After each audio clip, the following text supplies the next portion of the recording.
Naiz irratian, bigarren kafea.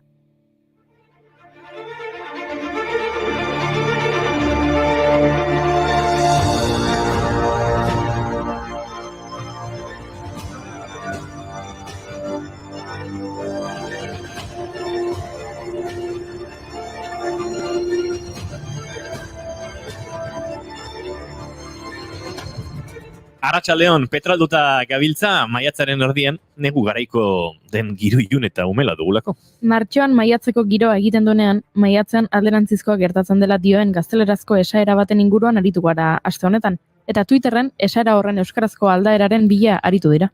Martxoak maiazten badu, maiatzak martxotzen du, da hoietako bat. Maiatz eurite, urte ogite. Hotza eta luzea, fini gure laborea, beste bat. Maiatza hotz, urtea botz.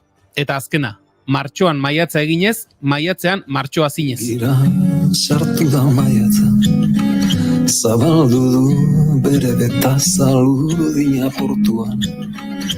Erdu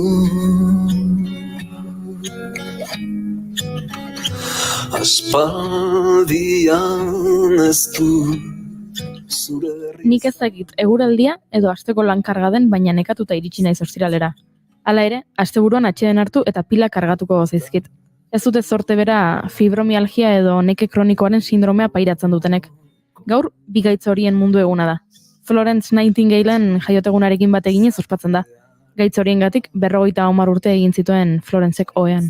Fibromialgia gaixotasun erreumatologiko bat da. Gihar eskeletiko sisteman oinazea eragiten du ezaugarri nagusia eta horrek pasatzen ez den nekea sortzen du. Bere sintomak ezagunak diren arren eta jatorri neurologikoa izan dezakela pentsatzen duten arren, oraindik ez da zerk eragiten duen frogatu ahal izan. Lotailuetan, hezurretan, giharretan eta giltzaduretan mina sortzen du. Eta buruko mina, antsietatea, insomnioa eta nekea eragiten die pairatzen dutenei. 20 eta 50 urte bitarteko emakumei erasaten die gehien bat gaitz horrek. Itxasoaren beste aldean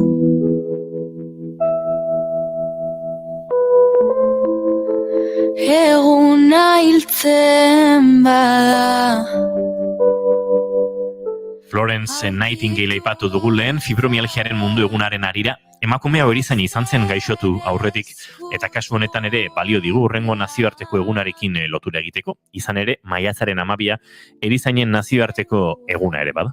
Eritasunen bat duten pertsonen zaintza praktikan jartzen duen lanbidea da erizainena. Langintza horrekiko konpromiso erakusten duten eta ofizioa benetan maite duten pertsonak izaten dira gehienetan. Erizainen nazioarteko kontseiluak hainbat aldarrikapen egiten ditu urtero. Aurten, erizainen beraien zaitzan jarri dute azpimarra. Azken urteetan, muturreko egoeratan lan egitea egokitu zaie eta zaintzan aritu behar duten pertsonen zaintza aldarrikatu dute. Egun erizaina da, bera zainduko digu geure bizitza. Begira, egun militantea da, arazoak badira dago barrika dan. Baina zaituzten emakumeak, gizona baina gehoak dira. Baina zaituzten emakumeak, gizona baina gehoak dira. Zezu makina baina gerako da, emakumeak izakia da. Erizainak empatia handiko pertsonak izaten dira, txamponaren beste aldean izaera makiabelikoa dutenak aurkiren itzake. Hala esaten zaie izaera hipokrita eta faltsua duten pertsonei. Hotzak eta kalkulatzaileak direla esaten da. Guztia beraien interesetara moldatzeko gaitasuna izaten dutenak. Hain zuzen ere, gaurko egunez jaio zen Nicolas Maquiavelo 1969 Italiako Florentzia hirian. Politikaria, filosofoa, musikalaria, olerkaria eta idazle izan zen. Pizkundeko pentsalari handienetakoa. Batipat teoria politikoengatik ezaguna da. Boterea kudeatzean, errealismo eta pragmatismo hotza nabarmendu zituen gizakiaren ikuspegi ezkor batean oinarrituz. Haren idatziek hurrengo mendeetako politikari eta estatu gizonetan aztarna utzi zuten. Hari zortzaizkio makiabelismo hitza eta ikuspegi politiko filosofikoa. Si se te cae el pelo Maquiavelo, qué triste te vas a quedar. Si se te cae el pelo Maquiavelo, qué triste te vas a quedar.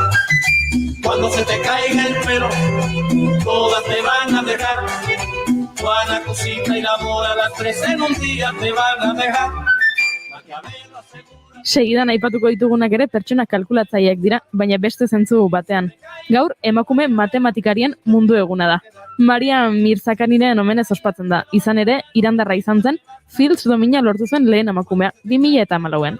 Domina hori 4 urtez behin ematen du nazioarteko matematika batasunak eta matematikarien artean ematen den garaikurrik garrantzitsuena da. 40 urtetik beherako matematikariei ematen zaie eta 1936an eman zuten lehen aldiz. Alor honetako Nobel saririk banatzen etzenez, matematikari onenei aitortza egiteko sortu zela esaten da. Urrezkoa da eta dominaren alde batean Arkimedes matematikari greziarraren aurpegia agertzen da. Zuka zaldu zenidan Arkimedesen printzipioarena uretan edoetan gertatzen dena. Arkimedesen printzipioak honakoa dio, naiz eta anarik ondo azaltzen duen Arkimedes kantu honetan.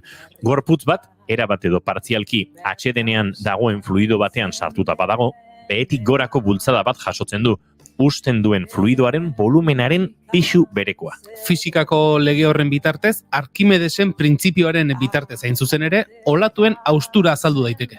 Fisikako ikasketak egiten ari zela iritsi zitzaion ospea Antonio Begari, eta Arkimedesen printzipioa jarraituz anatomia de una ola diskoa egin zuen.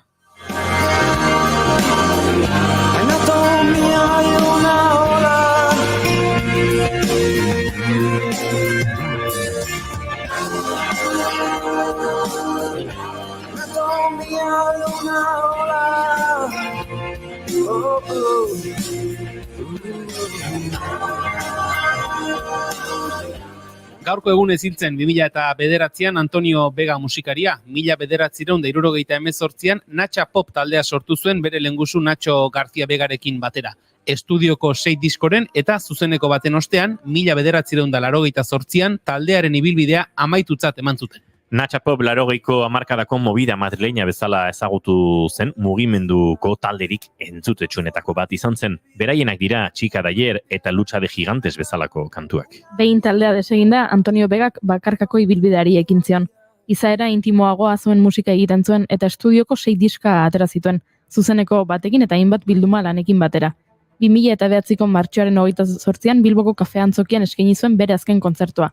Hala izango zela askorik pentsatu gabe. Día cualquiera no sabes qué hora es. Te acuestas a mi lado sin saber por qué.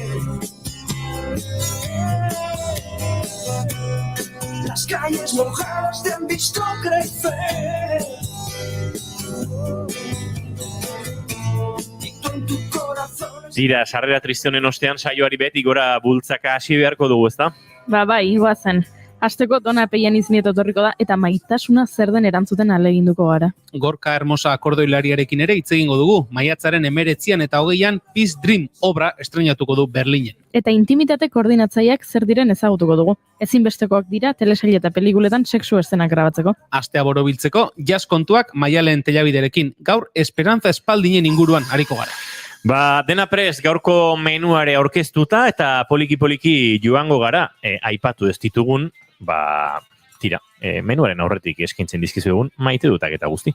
Maiatzak 12 ditu gaur eta ostirala da, ongitorri guztioi bigarren kafera, naiz irratian zarete.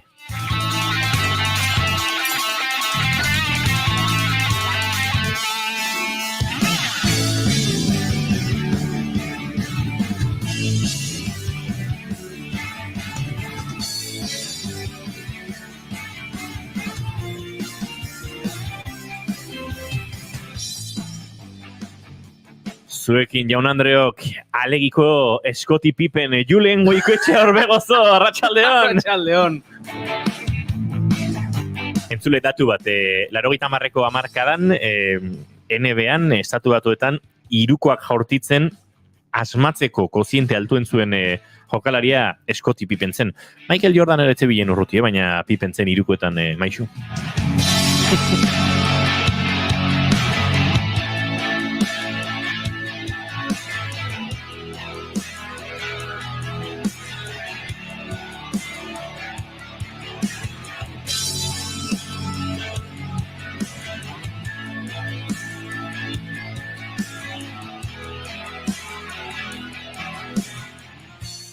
zuekin jaun Andreok Tolosako Valentziaga, joskuntza lanetan trebena.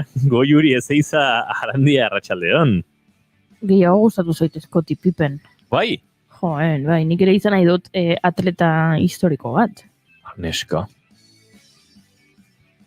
Zergatik, Scottie Pippenek ero beste behalde bat ere bazuen, Jo, bai, badakit. Orduan Larry Bird izango zea. Ez orduan Larsa Pippen. Eta Scottie Pippenen diruan eretzeko.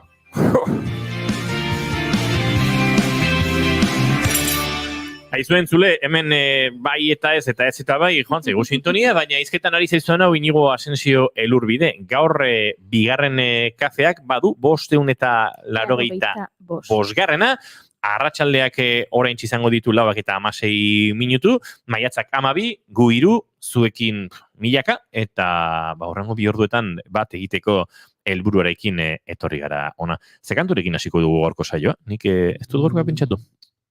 Zean maixen abestiren bat, gaur adarra saria Egia da. eman diotela ere jakin dugu, talde bizkaitarrari, beraz. Zean maixen azken lanak niretzat utzi duen kantu eder mordotik onena.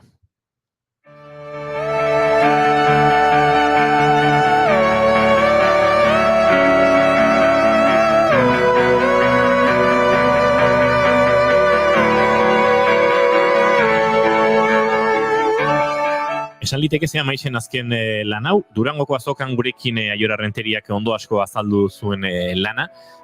Badela, ez da egitolako orkibidea duen disko bat, ze diskoaren izena Adore Kemena Kuraia da, Aiorak azaldu bezala, abesti bakoitzak eta hitz bakoitzak egiten dio prozesu kreatibo, ekoizle konkretu bati eta referentzia, guztira 4 ekoizle egon ziren arren, eta niretzat, 3 dira diskonen kantu referentziazkoak. Adore, Kemena eta Kuraia. Adore, Kemena, Kuraia izan liteke laugarren kantu ederrori, eta hortik aurrera, noski, norbaitek esango du, Corazón de Tangoren bertsio oso polik izan da, bai. Baina 3 kantu horiek niretzat badute bestelako indar bat. Ados.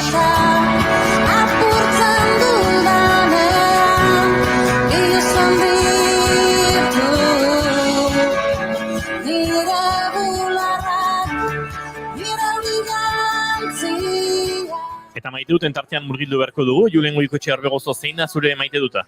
Nerea musikaren bidetik doa. Niri gustatzen zait, kontzertuak ematea. Gustatu izan dut zait asko, zorionez horretarako aukera izan dut, azken urteetan, eta kontzertua estenatokira igo eta instrumentu bat jotzea zaratago, kontzertuaren eguna bera, askotan ez, maite izaten nuen, orain egia da, azkeneko hilabetetan ez du aukera hundirik izan, baina lehen maite nuen kontzertuaren eguna bera zuen alamoduzko ritual edo banituen, ez dira maniak, ez nituzke maniak direla esango, ze horiek gauza horiek egiten espanituen, etzen ezer gertatzen, ez nitzen holtzara urduriago igotzen esan ez gaur ez dut hau eta hau egin eta gaizki aterako zizkit gauzak, baina gustatzen zitzaidan ez, alnuenean behintzat, ostirala baldin bazen, bazkaldu eta gero ja kontzertuari begira jarri, eta lasai ederrean bazkalostean kafetxo bat hartu, gero instrumentua kargatu, eta kontzertura joatea, eta horrelako gauzatxo horiek ez, kafetxo hori hartu, eta askotan beti taberna berdinean hartzen nuen kafea, eta hango zerbitzariak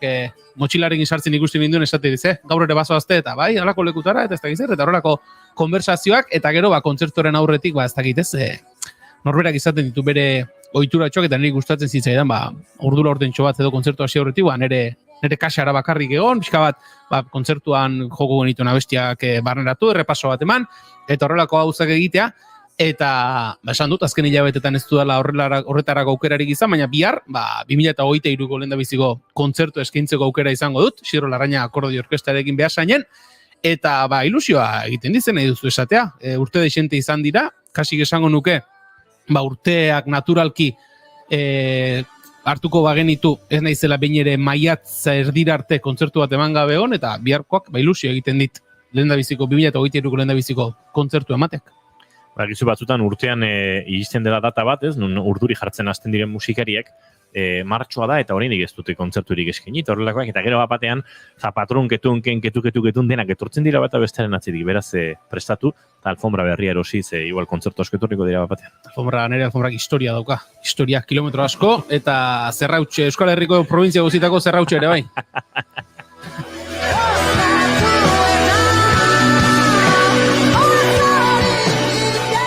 Goiuri ez zarandia, zein da zure gorko maite duta? Nire gaurko maite duta da, Julenek nola josi duen sarrera.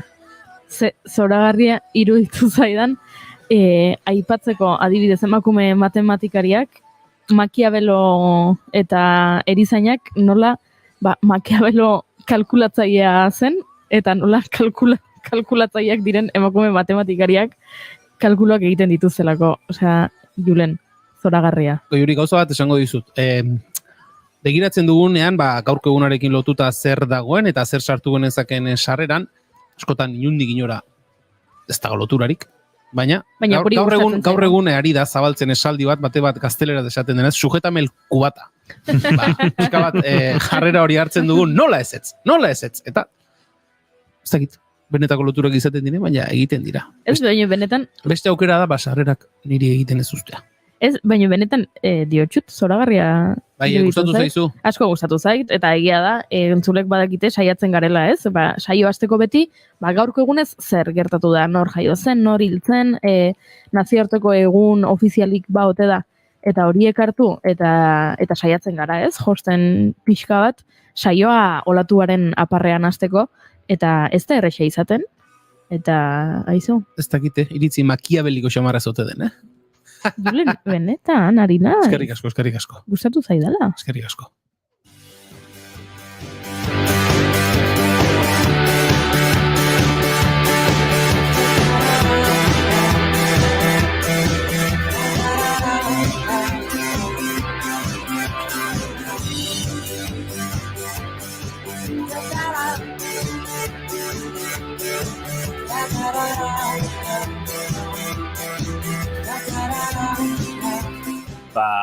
Nire maite duta lotuko dut Julenen musika edo kontzertuen maite dut horrekin, eta nik maite dut edo ez da egite nola zaldu, badago musika zuzenean jotzerakoan gora berekiko joera bat, sentsazioa batzutan, kontzertu batzutan mundua jango zenukela edo mundua jateko gai ikusten duzula zure burua, eta beste batzutan kakaren pare ikusten duzula zure burua.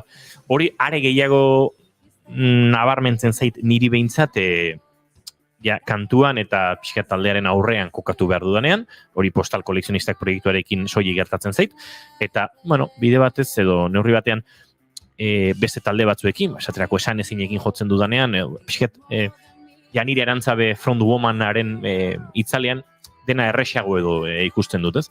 Eta, baina maite dute gora bera horietan kontzertu bateko oso zapore ona uzten dizunean, ze horrek ematen du, balako, ez da egit, autozilegitasuna beste pare bat urtetarako kontzertu on bakar batek ematen dizu askorako. Eta esango nuke hori azkenekoz, Toledon jotako kontzertu batean gertatu zitzaia dela, eta Julen Goikoetxe Orbegozo zegoela baterian, eta hori izan zen azkena, baino lehenengo kontzertuetara, ez da egit, duela 20 bat urtetara edo joezkero ere, lehenengo kontzertu haietan ere agertzen zen Julen Goikoetxea Orbegozo, eta orduztik kontzertu eta bidai asko ere egin ditugu. Berak aipatu duen biharko kontzertu horren arira, Isidro Larrañaga akordio orkestraren arira, eta maite dutola musikaren gora bera hoiekin, badaukalako buruak baikor izateko edo gauza honekin geratzeko gaitasun bat, eta kontzertu petralak batzutan gertatzen da, ez tokiren batean ez zaituztela ondoegi tratatu, edo kontzertu ez dela ondoegi joan, edo zuzeu etzarela oso artistikoki fina aritu, uste dute ona dela, baikor izateko gaitasun hori eta gauza honekin geratzea, eta nik azken kontzertu horren sentsazio oso zapore oso gozoa daukat, eta hori gauza ederra da, horrek ematen du askorako. Gaur izan zen nire azkena ere. Pentsa.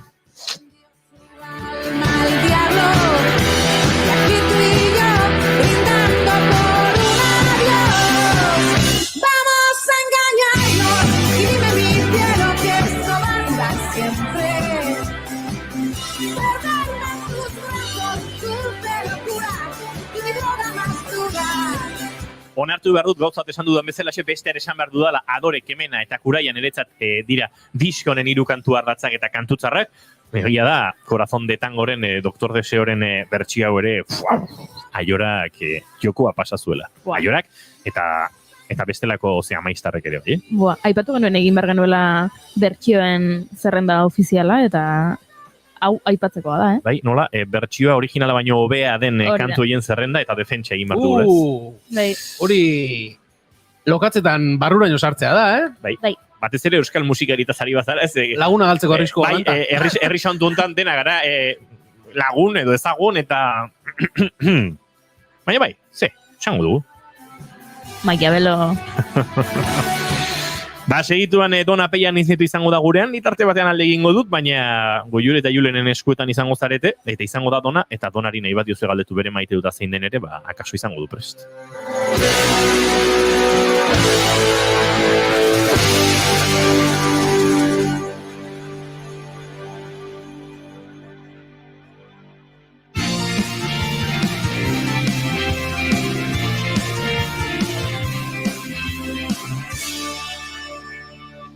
Emaiozu bigarren aukera bat egunari. Naiz irratian, bigarren kafea. I know I can count on you. Sometimes I feel like saying, Lord, I just don't care. But you've got the love I need to see me through. Sometimes it seems the going is just too rough. And things go wrong no matter what I do. Now and then it seems like the life is just too much. But you've got the love I need to see me through.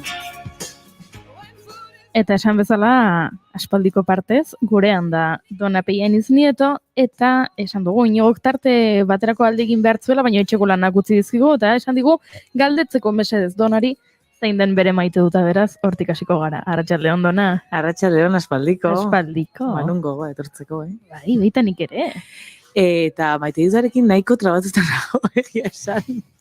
Ze, egon naiz pentsatzen goizean zehar. Eta nabil, igual esango nuke pixkat, ez maite dutakin. Ez dakit nola esan.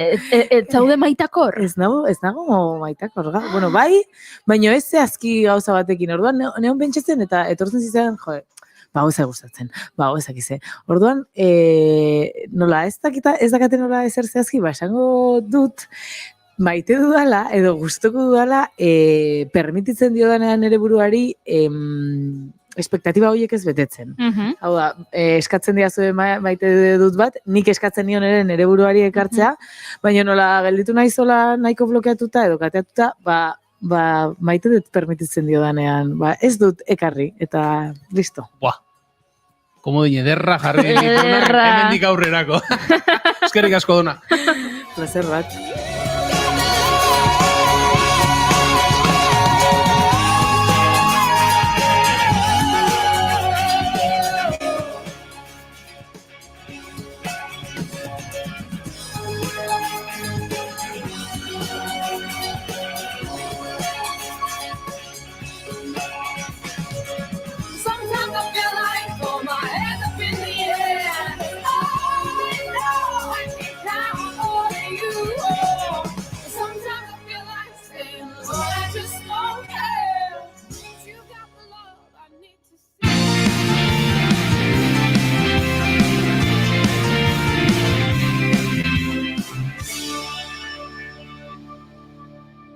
Bigarrenak ez direlako beti okerragoak, bigarren kafea.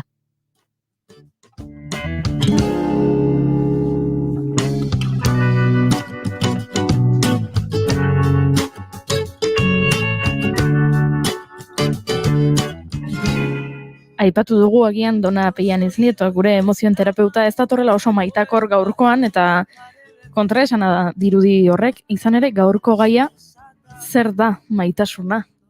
Izen burupean jorratuko dugu, eta Dona, zuk proposatutako gaia da, beraz, arazo txiki bat ikusten dut nik horre? Egia da, esan dudanean maite duta ez dakaderrela, pentsatu dut, justo gaur.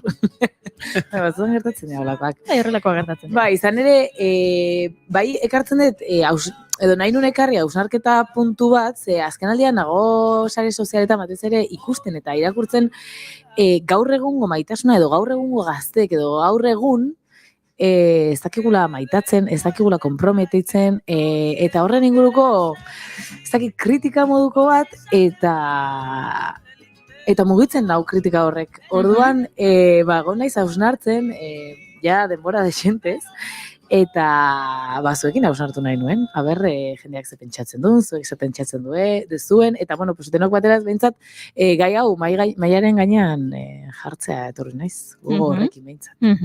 Eta guk orduan galdetu diegu gure entzulei, sareetan bi galderatxo jarri ditugu, lehenengoarekin hasiko gara, ez? Ea zer da maitasuna? Zer da zuentzat maitasuna? Eta erantzun desiente jaso ditugu, jendeari gustatu zaio hitz batekin erantzutea. Beitu. Hau da, maitasunari sinonimoak bilatu dizkiote. Ke guai. Eta ea zer iruditzen zaizun, batzuk errepikatu egin dira. Vale.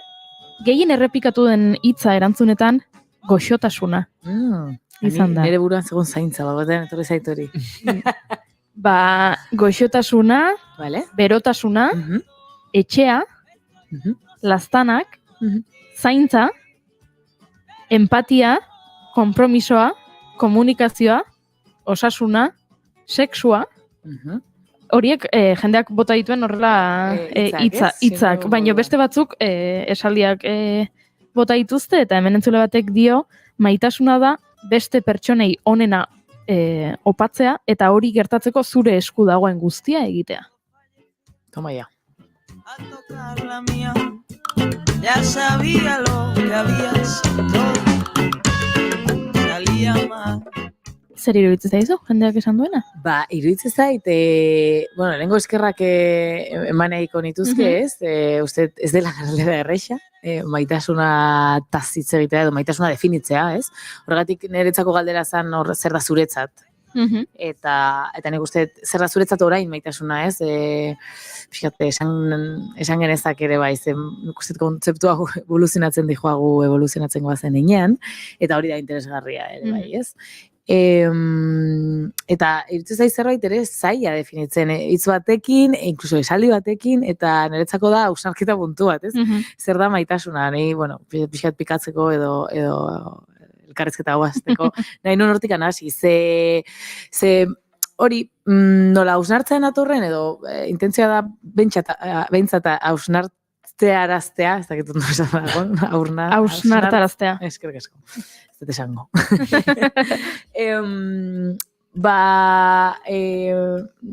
Nola kontrajartzen ari dan hori, ez? Ez dakigula maitatzen, ez dakigu egoten, ez dakigu ematen. Nik bai esango nuke niretzako maitasuna dela ematea, bai? Orduan, gero dia dago nola ematen dugun, zer da ematen dugun hori, baino ematea, ez? Eta besteekiko maitasuna, izango litzake besteari ematea behar duen hori, eta gure buruarekiko maitasuna, izango litzake gure buruari ematea behar dugun hori, ez? Momentuan, eta hor ja, hitz egiten ari gara beharretaz, kontzeptu nahiko sakona, ez? Eta ez da, eske behar besarkada bat, emate dizut hori, baina beharra gehiago da, ez? Besarkada hortan zer dago?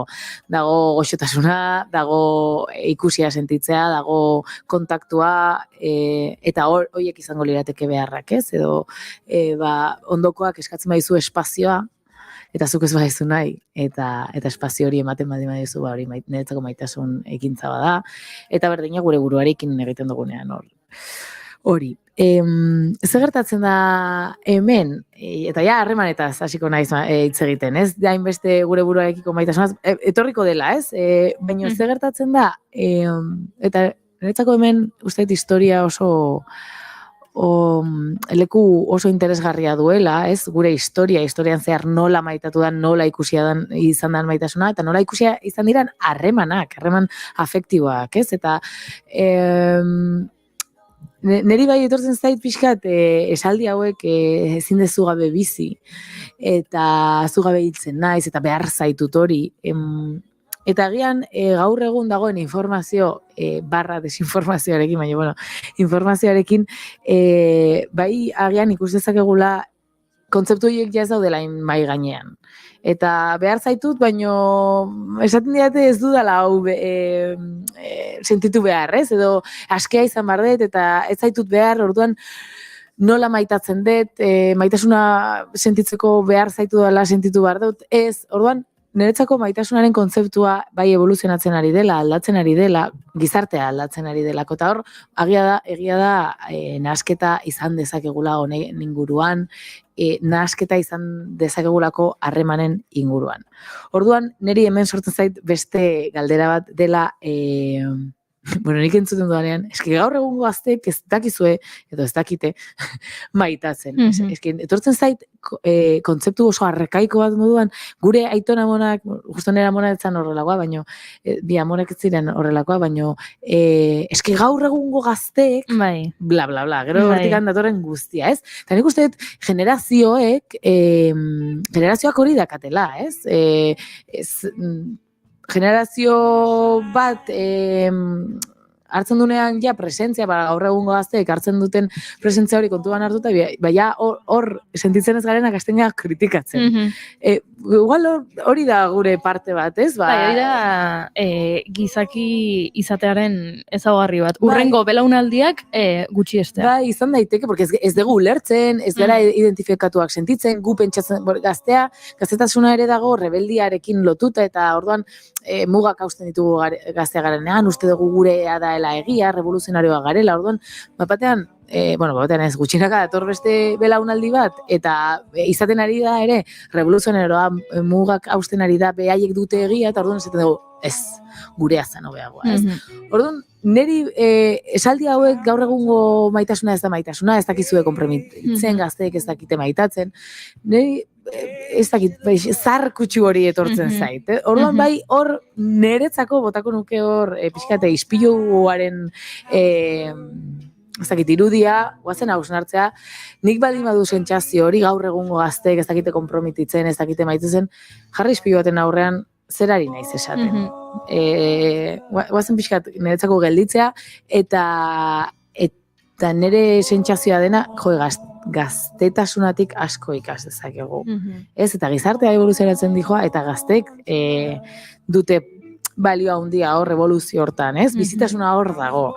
Ez bakarrik hor, baina, bizitasun handia dago, eta kuestionamendu handia gaur egungo gaztetasun hortan, ez? Orduan, nik hori aipatu nahi nuen alde batetik, eta ez dakit zer esaten duen jendeak ere Instagramen noiz bait pentsatu duen, ez dakit maitatzen, ez? Uste dut hori, gaur egun hausnartzen ari gara gauza askotaz sozialki irekiak direnak, eta zer esaten du jendeak? Entzulen 89%ak dio baietz noizbait pentsatu duela ez dakiela ondo maitatzen. Soilik 11%ak dio, ez, nik ez dut hau pentsatu inoiz, eta hemen datutxoa gotako dut ezezkoa erantzun duten guztiak, gizonezkoak dira. Asko gustatzen zaita. Besterik espero zenuen?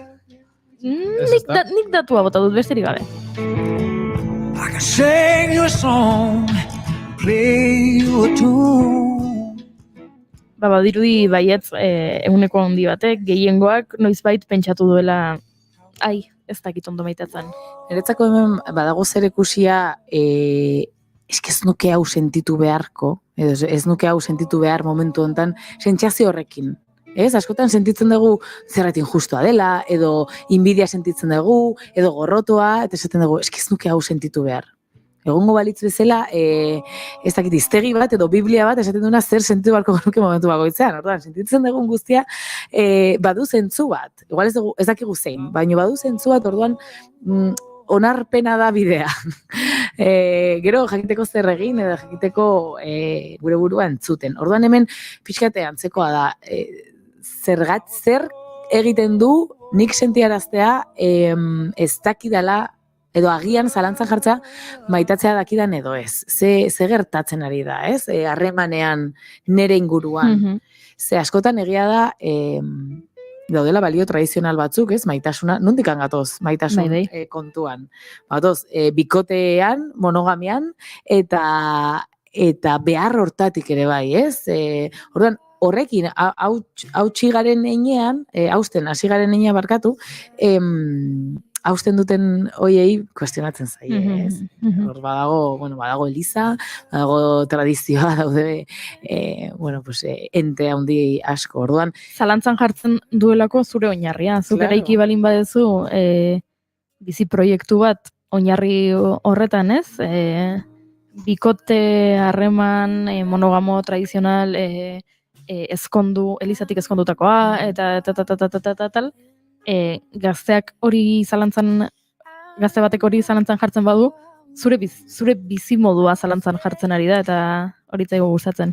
Zaigu gustatzen batez ere guk ez diegunan permititzen gure buruari hortik ateratzea, ez? Nik uste dut baina, 32 urte ditut, ezkondu nahi dut, bikote batekin, bizitza guztirako, eta aurrak euki, ez? Pixkat tradizioak esaten duen hau jarraitzea, eta lasai baldin banago honekin, nire inguruak hori revoluzionatzea, aurrera revoluzionatu, porque bai revoluzionatu behar da mundua, mundua eraldatzen dijo, orduan guazen hori mugitzea, ez? Eta konstienteki baldin bada, asko zobeto.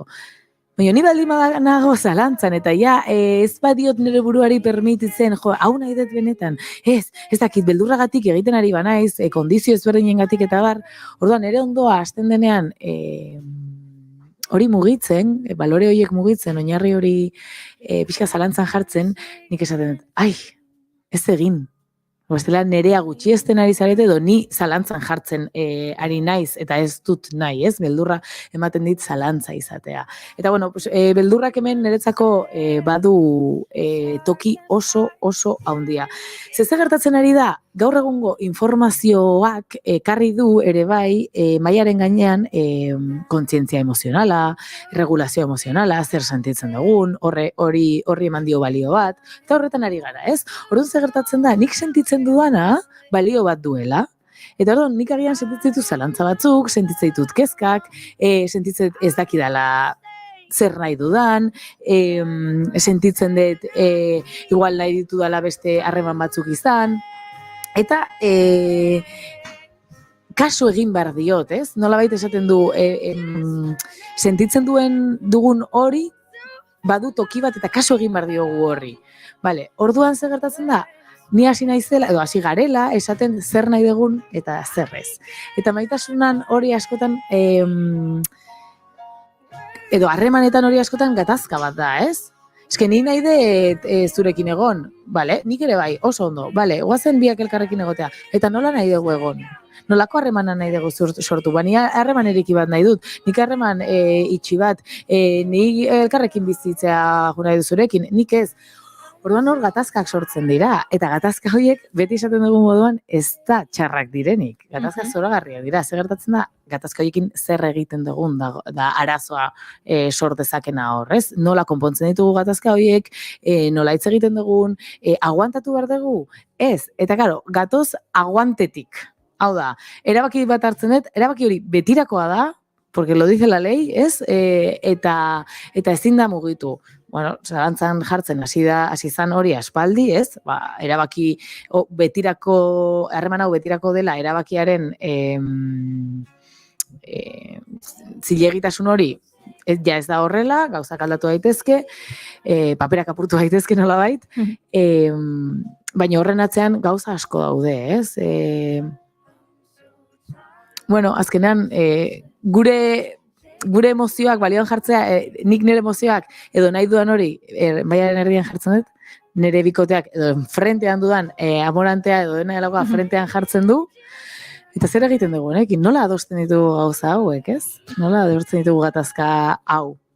Begien aurrean trapu bat izan dugun bitartean, hau da eredu tradizionala bat eta bakarra eta absolutoa eta hori bakarra izegoela pentsatu dugunean, ez dakit, eroso ondo gaizki baina hori zegoen, eta inorketzuen ezer zalantzan jartzen, begien paretik trapuak endu digutenean orduan sortu zaizkigu zalantzak izan genitakela ere ikusi dugu eta horrek beldurra eman digu. Bai. Eske beste asko zerrixagoa da. Ez tezu erabaki behar. Ez, hori da dagoena eta hortik joan behar duzu. Besterik ez daukazu, baina behin trapuak endu digutenean begien paretik. Daude perfilak zalantza izatea ez duten amaite. Hori da. Ez da, ni nahiago dut hau eta aurrera. Eta, bale, zoragarri daude beste batzuk, establezitua den horrekin ezin dugunak. Eta ni sartzen naiz, eta zalantza hori behar dut, naiz eta zalantza ez izan oso atsegina beti.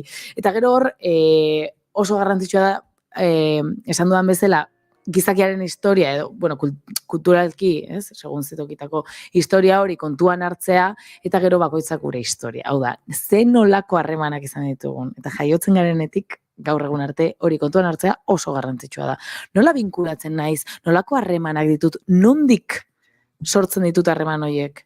Ze hor badago puntu bat, naiz eta gizartea aldatzen ari dan, eta bueno, pues hori, guazen gurea, maiaren gu sentitzen duguna, norbanakoa, ez? Independentzia hori, nolabait, eta autonomia hori bermatzen ari da, ez? Zer gertatzen da, harremanak behar ditugula, izaki soziala garela, ezin gara independenteak izan. Hori da, gezurra da. Eta gainera, heldu independiente guztiz zeharo, independiente bat ikusten dugunean, hori patologikoa da. Ez da zerbait osasuntxua, ez? Orduan, pasatzen gara, eta bai, hau psikologian aspaldi bazegoen oinarri hau, ez? Aurra garenean, izaki dependientea gara, pasatzen gara dependentzia oso batetik, ez? Behar dugu heldu bat bizitzeko bestela hiltzen gara, jaio berria garenean, eta goaz independentziaruntz. Eta seinisten zen independentzia osoa behar genula. Zer gertatzen zen hor justo, garai hortan harremanak nahiko dependienteak zirela. Orduan hemen, kontuan izan behar dugu, izaki interdependenteak garela. Bestea behar dugu, guzti zeharo, aur txike garenean, bai, bestela ez.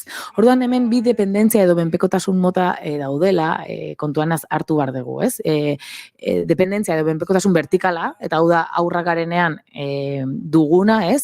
Norbait behar dugu gu zaintzeko, gauza batzu daude zeinak gu bakarrik ezin ditugun egin, eta behar dugu zaintza hori izatea beste heldu batetik, ez? Eta gero, vertikaltasun hori, juten da horizontaltzen. Ni asmatze ditut hitzak hemen, vamos, oza...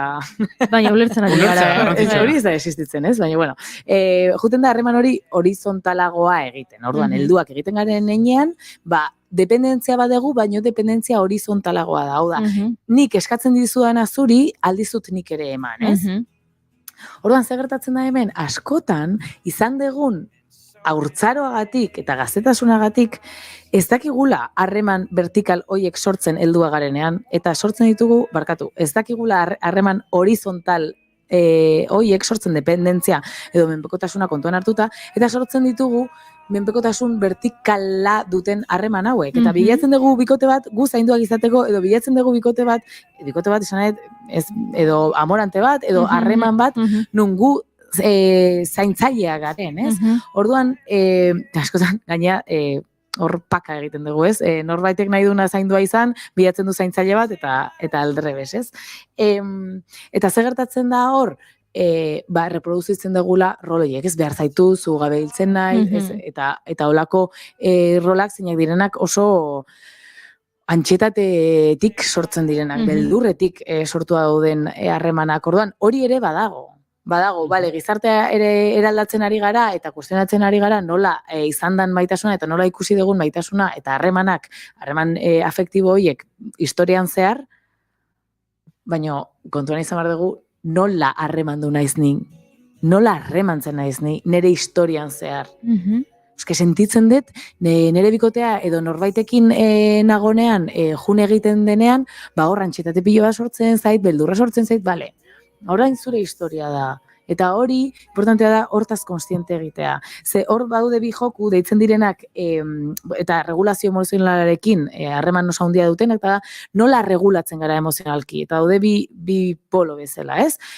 Autorregulatzen dakigu, hau da, ni bakarrik regulatzen ditut nire emozioak eta sentitzen duana, edo korregulatzen gara, hau da, bestea behar dut ni regulatzeko emozionalki. Regulazio emozionala da azkenean,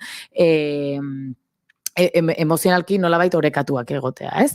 Orduan, sentitzen dudanean, beldurra handia, ni baldi banaiz pertsona bat autorregulatu bakarrik dakidana, beti bilatuko dut isolamendua. Gaizkinago, beldurra dut, haserrenago, orduan, ez hitz egin, utzi bakean, ni bakarrik egon behar dut, eta nik regulatzen dudalako nire burua. Ez dut konpartitzen hori, norbaitekin regulatu alizateko. Eta beste poloan daude, edo regulazio emozional kodependientea dutenak, hau da, bestea behar dut nire regulatzeko. Orduan, gatazka bat dut nire bikotearekin, edo nire lagun batekin, edo norbaitekin, eta guazen orain konpontzea, hitz egin behar dugu, benga saitazu dena ondo dagoela, ze bestela ni bakarrik ez dakit hori egiten, ez? Orduan, horiek dira bipoloak eta interesgarria da, edo osasun emozional orekatu bat izateko, eta hori harremanetan, evidentemente, aislatzen da biak egiteko gaitasun hori izatea, ez? Ni badakit autorregulatzen eta badakit korregulatzen, baina ez da zerbait ansiosoa etengabe.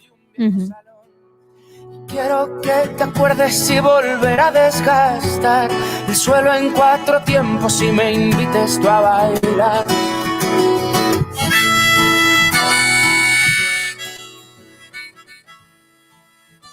Geratu naiz, kontzeptu horri bueltak ematen, maitatu vertikaltasunetik edo horizontalago. Bai, niri gustatzen zait pixkate kontzeptu bisualak asko laguntzen diat, eta uste hor badagola mamia handia, ez? Eta vertikaltasun handitik gatoz maitasunaren arloan, harremanen arloan, ez? Nik ez detik hasi nire burua zaintzen, beraz, zuzaindu behar nauzu. Edo beste poloan, zurekin ezer eta ni bakarrik, ez? Orduan askotan, joera horiek, porque normalean hain polarizatuak ez gaude eta ditugu joerak. Ez? Orduan, alde bateruntzuaz edo besteruntzuaz. Pertsona batzuk alde batera, beste batzuk bestera. Eta interesgarria da joera horren jabe izatea, ze horrek lagunduko digu hori lantzen. Eta zaten, bani egia da, arazoa daudenean, beti jotzen dut, harremanak ditudanean, nire bikotearen gana, edo amorantaren gana, edo frentean dudan horren gana, gauza, ni hobeto sentiarazteko, ez? Ni kontrakoa, ni behar dut bakarrik egon, orduan da, interesgarria da oreka bilatzea hor. Interesgarria bezain zaila. Bai, oreka beti da, zaila. Baina azkenean da zaila, ze gure joera bat baldin bada, inbar deguna da pixkat beste alde hori ere refortzatu. Eta hor badago prozesu bat, da pixkat erreka batean baldin bazaza kontrakorriente, edo itxasuan, kosta egiten dela, ez? Baino lantzen da, ez? Azkenean dakagu giar bat oso landua dela joera bat, joera hori, alde bateruntz, eta bestea ez dakagu garatua, orduan, da giar hori garatzea. Zaila da, askotan ez dakigu nola, ez? Ez dakigu nola landu hori, nola hasi lantzen, batzutan aurkitzen ditugu tresnak, eta orduan lantzen goazen enean, ikusten dugu lanketa prozesu bat dela, baina nik uste askotan zaila egiten den hori dela hastea, ez? Konturatu naiz, hau gertatzen zaila, baina ez dakit nola aldatu, eta horretarako, ni beti esaten dut lehenengo pausoa dela, joera horretara ari garenean juten, adibidez, naiz pertsona bat, normalean kodependentzia edo korregulaziora, kodependentziara badezkatu juten naizela regulatzeko nere burua, ez? Orduan, hori baldin baden ere joera, gatazka baten aurrean edo arazoak ditudanean norbaiti deitzea, edo mesedez lagundu hau hobeto egoten arazo honekin, da, itxoen, arna sartzen dut, eta da, dona hartu behintzat, 30 minutu zuretzako, eta gero ja nahi badezu deitu.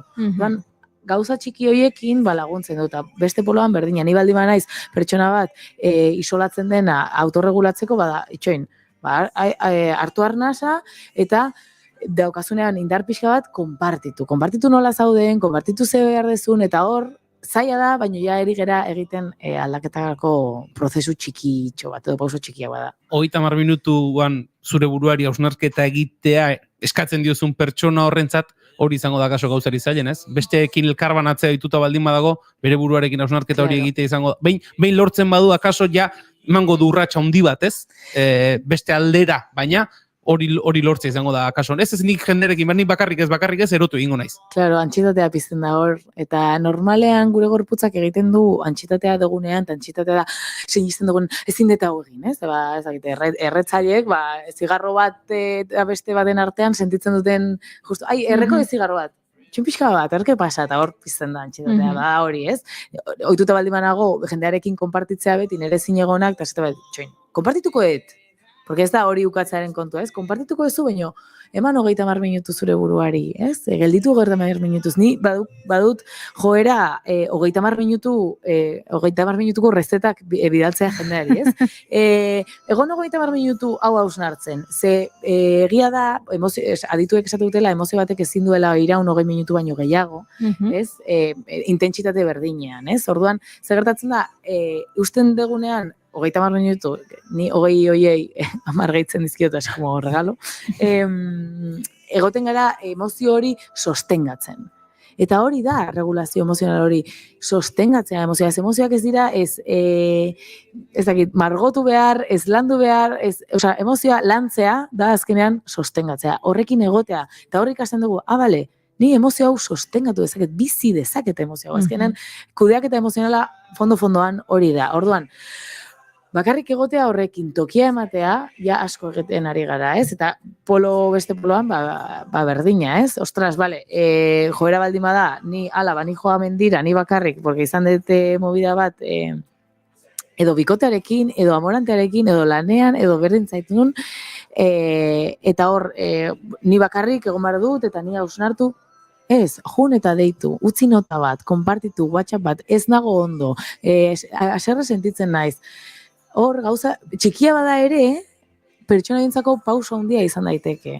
Azkenean da, ez nago nere onenean, iste naiz guztiz, eta gero onenean nagonean berriz ere agertzen naiz.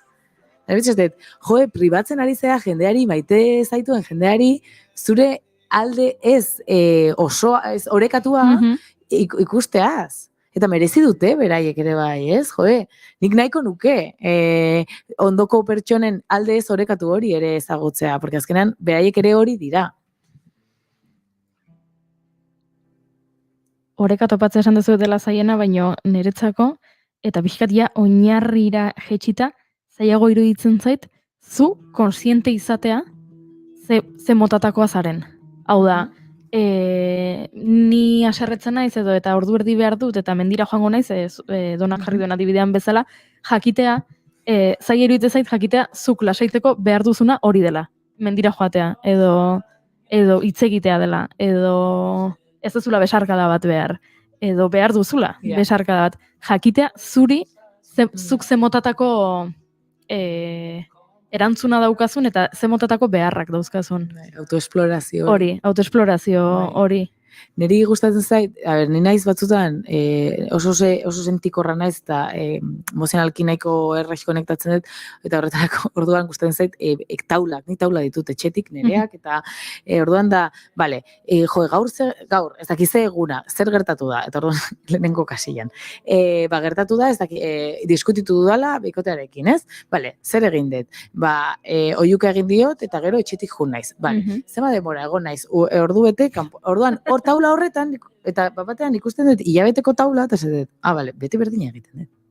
Edo berdina ez bada, antzekoa da, eta eski hori ez da ni, horrelakoa naizela, eski joerak horretara eramaten gaitu, denoi, ez?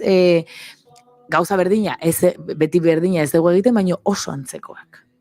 Oiuka, gero errudun sentitzen naiz, orduan ospa egiten dut. Hain blokeatuta nago, eta beldurra ematen dit zerbait eroa eta mingarria esatea, nun beti edo orokorrean diskusioetan eta gatazketan ez dut hitz egiten. Joerak ditugu. Normalean ez dugu egiten egun bat, gauza bat, bestean beste bat.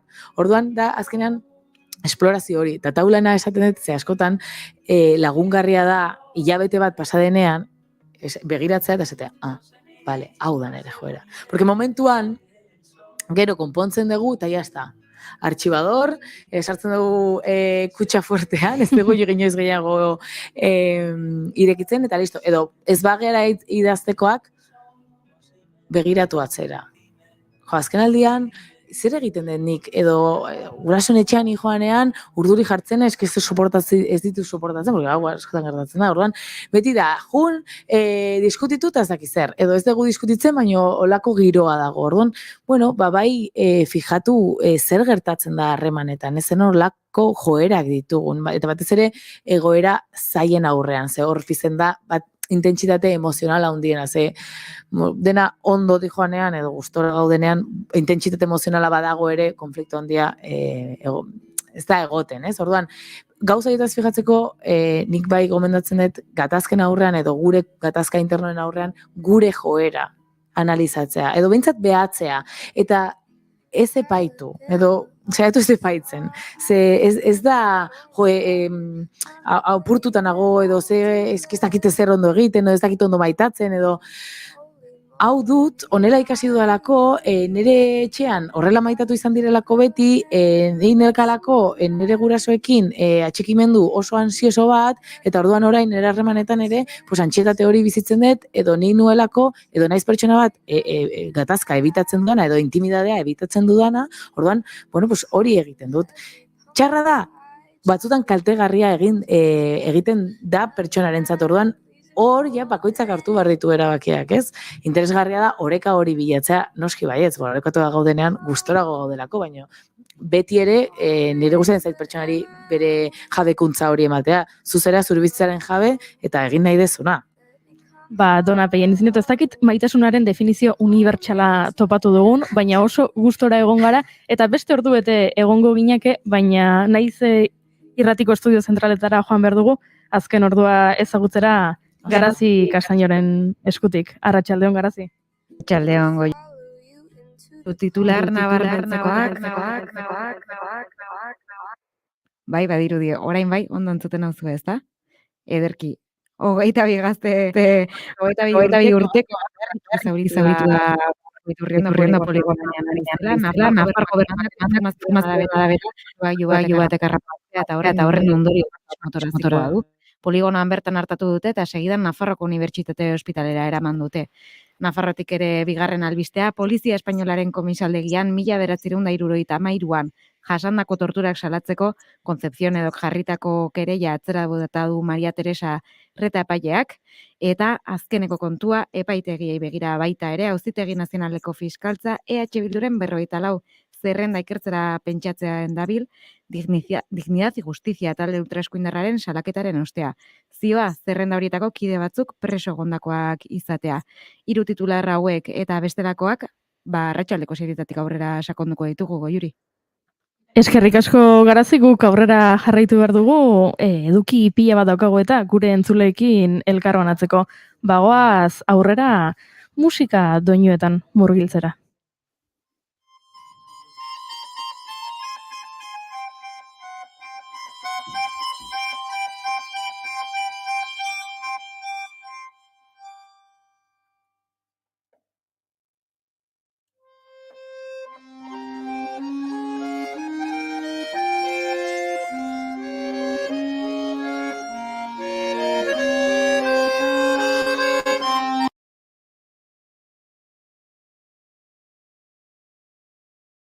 Gure hurrengo gonbidatuarekin, gaur gurean nolabait aurkeztu edo azalduko duen, datorren astean Alemanian estreinatuko den lan berri horren zatitxoren bat entzuteko. Galdetu diotea, teaserren bat edo bazegoen, baina ez da sorterik izan beraz itxaron beharko dugu eta gero galdetuko diogu ere etorkizunean lan berri hori.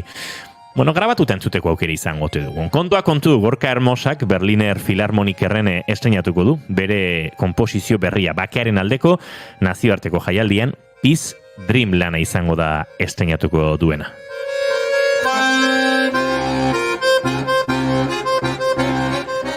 Bakarlari bezala maiz kontzertista lanetan ere ikusi dugu Gorka Hermosa, baita ondo inguratuta, estilo anitzetan, flamenkotik, folketik, jazzetik, klasikotik, baina orain honetan ez da bakarrik arituko, ez?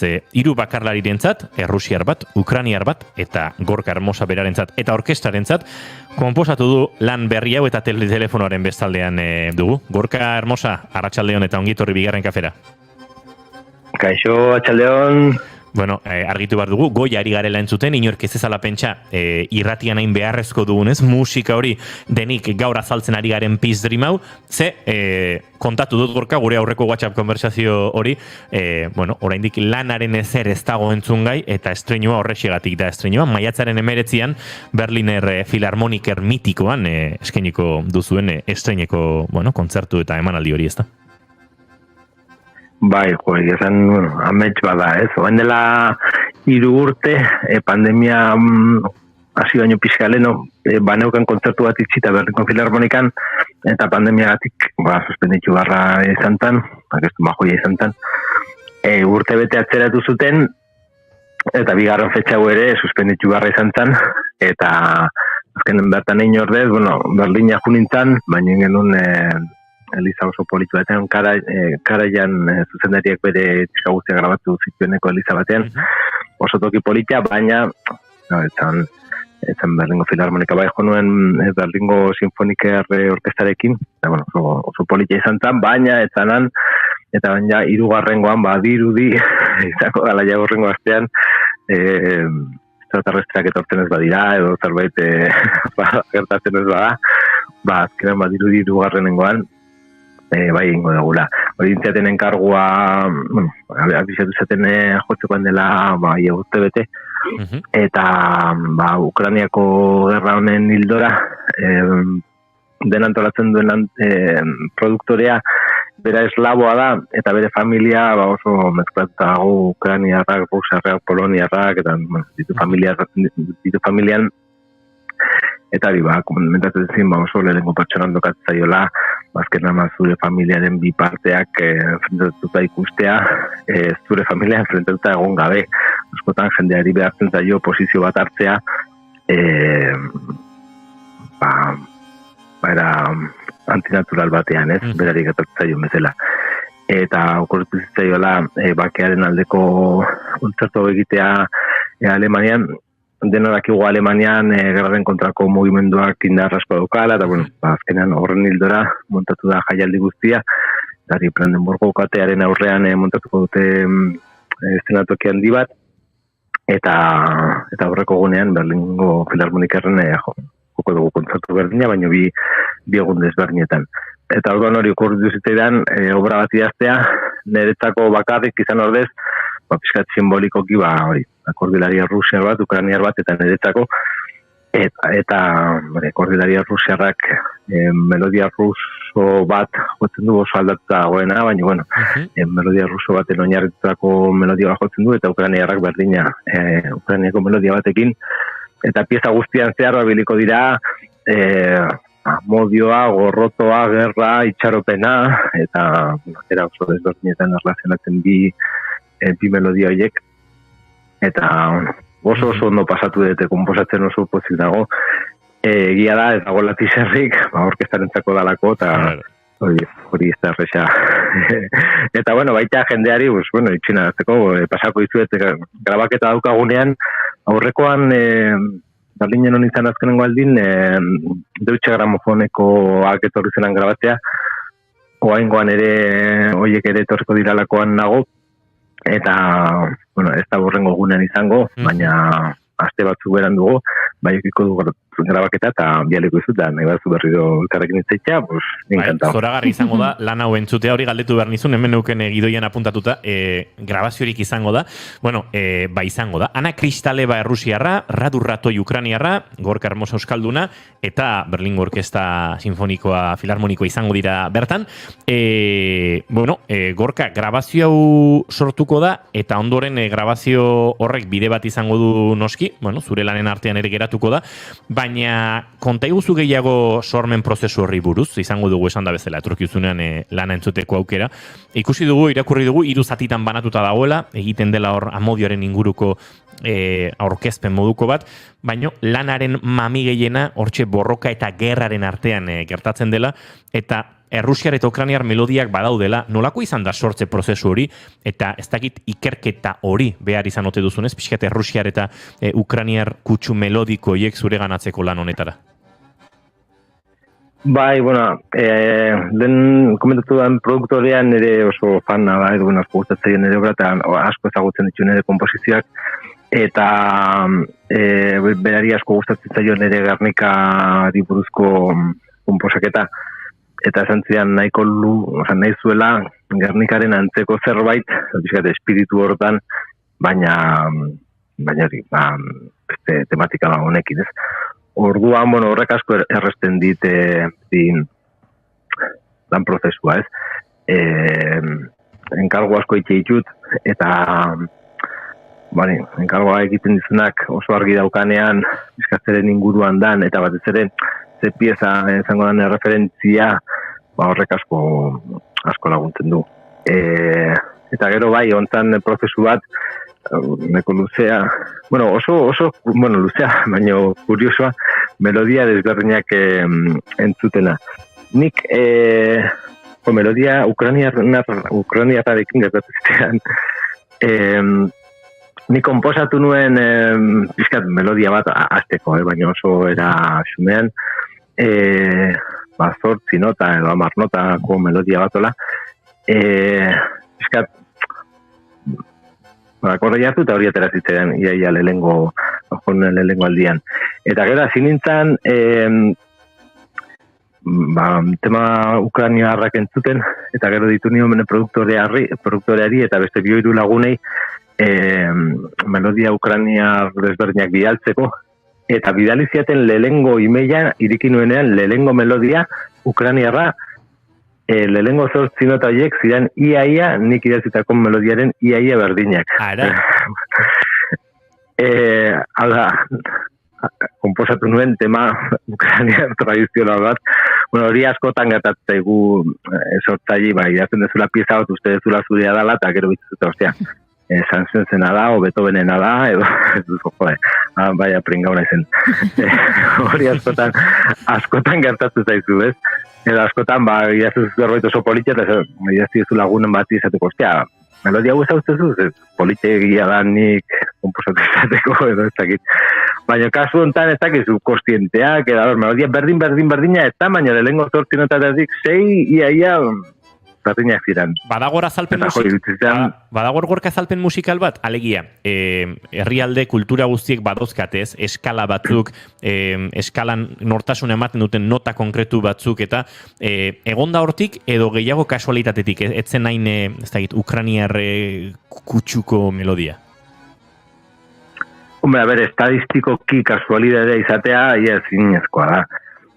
Zuk esaten duzuna, herrialde bakoitzak badauka kutsu bat, orduan azkenean niri pasaziaten melodia ukrainian hau da melodia eslavo oso tipiko bat, oso politia, baina oso tipikoa, oso melankolikoa eta beraien karakterrarekin, eta nik Ukrainian pentsatu nuenean, karakter hortan pentsatu nuen, eta agia, ni izan dana Ukrainian baino gehiagotan, igualan entzun nuen noizbaiten, eta burura etorri zitzaidan horretik entzunako zerbaiten mixa, edo ez dakit, baina kuriosoa, oso kuriosoa egin zitzaidan, justo, bidali zieten lehengo linka izatean nire melodiaren iaia berdina, zen bidalizkaten beste 15 link, denak entzun dituen, denak entzun da gero, berriro lehengo bueltatu nintzen, da zen, egin da neukan, jakin gabe, eta rusiarrarekin berdina, bilatzen on beste melodia tipo bat, gogorragoa, pizkate kontekstuan jarrita,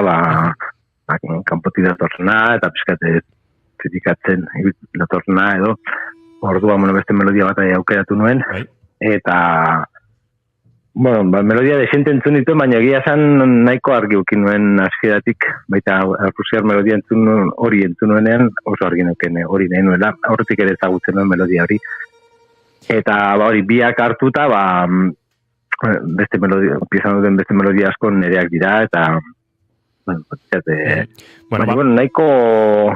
nahiko errez, atera da pieza, hori hona izaten da askotan, ez hilabete asko konposatzen, da buelta asko ematen, eta buelta horiek ez dira izaten normalean onerako. Benetan onak diran piezak normalean ateratzen dira ordu batean, edo gomitatu egiten dituzu, eta horrela ateratzen dira, eta horrela dira, eta nahiko horrela izan da pieza du.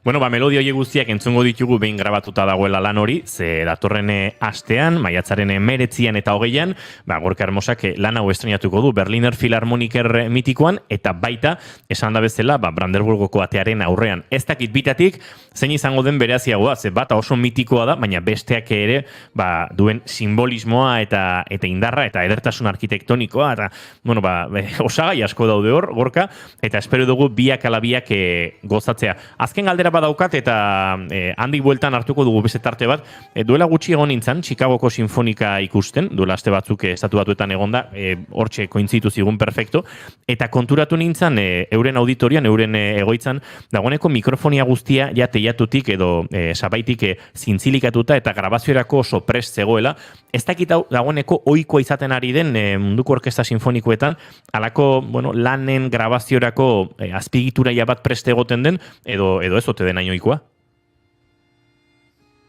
Nik uste ez munduko orkesta guztiek dedikatzen dute baien jornadaren parte bat grabaketak egitea, askotan zinerako grabaketak eta egitea, eta bai, asko egite dituzunean, azkenen erresago da, infrastruktura bat egitea, egun bakoitzan jartzea baino. Bai, eta bestela ere, kompositore berri askok, erabiltzen dute sonorizazio hori behaien piezen barruan, Beethovenen gaien hori etzeon, baina gaur egun bai, eta nik akordei horako idazten detenean akordei amplifikatu egiten dut baita, orkestak asko sonatzen du, eta amplifikatu gabe, egin dezakezu konzertu Aranjuez bat bezala, gitarra eta orkestarentzako dala, edo jotzen du gitarrak, edo jotzen du orkestak, baina gitarra orkestarekin oso denbora gutxian jotzen dute, ze orkestak gitarra jatzen du. Eta, klaro, medio guzti hauek eukita, aprobetxatu dituzke musikalki. Ondo da, Gorka Hermosa, benetan, zorionak iritsiko delako behingoz, ondo bidean egurra ikutzen ari gara, gure irrati maila egurrezkoa baita. Berlinen Filarmoniken lan hau estreinatzeko ordua, Peace Dream lana, Pantonal Friedens Festivalaren enkarguz eta horren baitan, eta esan da bezala, Filarmoniker mitikoan eta baita Brandenburgoko ate parean eskainiko dituzun bi kontzertu horien berri, bueltan emango diguzu, handik egun batzutara edo aste batzutara, behin grabazioa badugula eta hartara gurentzulekin ere gaur aurreratutako guzti hau entzuteko aukera izan dezagun. Harki, plazerra izango da. Bidaion izan Gorka eta eskerrik asko. Eskerrik asko zuei, aio.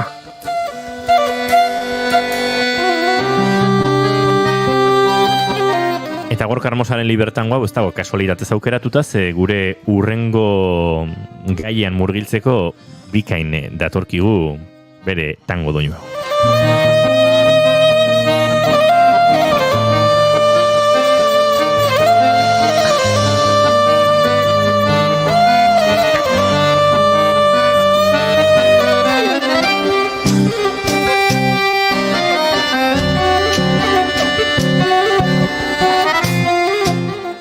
Gorkarekin musika zaritu gara, baina gaur zinemaldiaren kartel berria aurkeztu dute eta zinemari tartitxo bat egin nahi diogu bigarren kafean.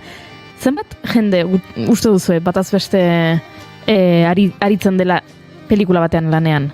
Zenbaki bat, bota zifra bat. 80. 120. Gutxien ez, esango nukenik behintzat pelikulak handiak badira ze jende asko behar da film bat egiteko. Ekoizlea. Ekoizle exekutiboa. Ekoizle delegatua. Produkzio zuzendaria. Produkzio laguntzailea. Lokalizazio burua. Zuzendaria. Zuzendaritza laguntzailea. Eskripta. Casting zuzendaria. Prentsa gabinetea. Arte zuzendaria. Eszenografoa. Dekoratzailea. Makillatzaileak. Ile apaintzaileak. Argazki zuzendaria. Eta jantzitegiaz arduratzen dena. Eta gutxienez. Honek zirudien bazen bat, telebista programa hori bat 2, 1, 2, 3 eta zerrendak egin bertzirenak. Ez du ematen baino guk asko dakigu, Bai, ikusi dut. Jantzitegia zarduratzen dena, aipatu du Julenek. Azteko denak oso ondo esan dituzu, 5 puxtarri bakoitzarentzat. Baina, nik beste lanpostu bat aipatu nahiko nuke. Ze aktorek arropak entzen dutenean eta biluzik geratzen direnean, orduan zer gertatzen da? Nola kudeatzen dira gauzoiek? Nola kudeatzen dira? Tapatzen ote dituzte, egoten diren erdi arropatxoak eta gero kendu eta, ez? Bai, horretarako intimitate koordinatzailea existitzen da. Eta ziur naiz askok lanpostu honen izena entzuten esango dutela, zer? Zer da hori edo zenbat untakeri ez da? Bai, existitzen dira eta oso beharrezkoak dira.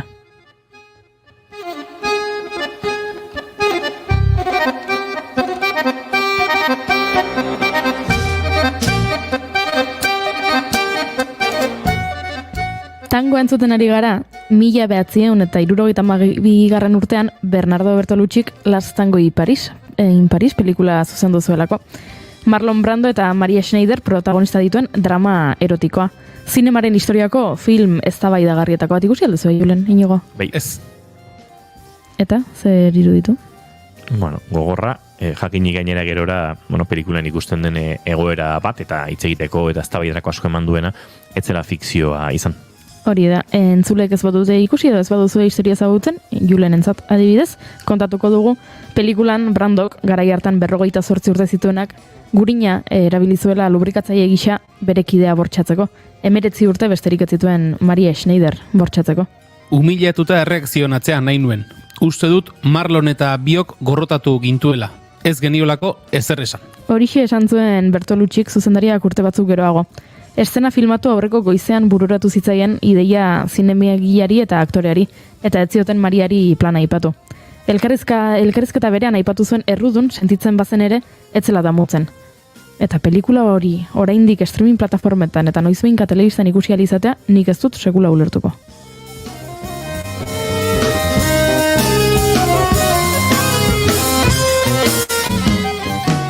Urte batzuk pasa dira, baina sexu eszenak geroz eta ohikoak diren honetan, berriro horrelakorik gerta ez dadin, 2018an intimitate koordinatzailearen figura sortu zuten. Aktorei segurtasuna emateaz arduratzen dira, eszena intimoak interpretatzen dituztenean, eta aldi berean haien baimena babesten dute produkzio prozesu osoan zehar. Eta zuzendariari laguntzen diete ikuspegi sortzailearekin eta eszena intimoen koreografiarekin, izan ere dantzak bezala sexu eszenak koreografiatu egin behar dira. Hello, you know I'm tired. Hello, you know I'm tired.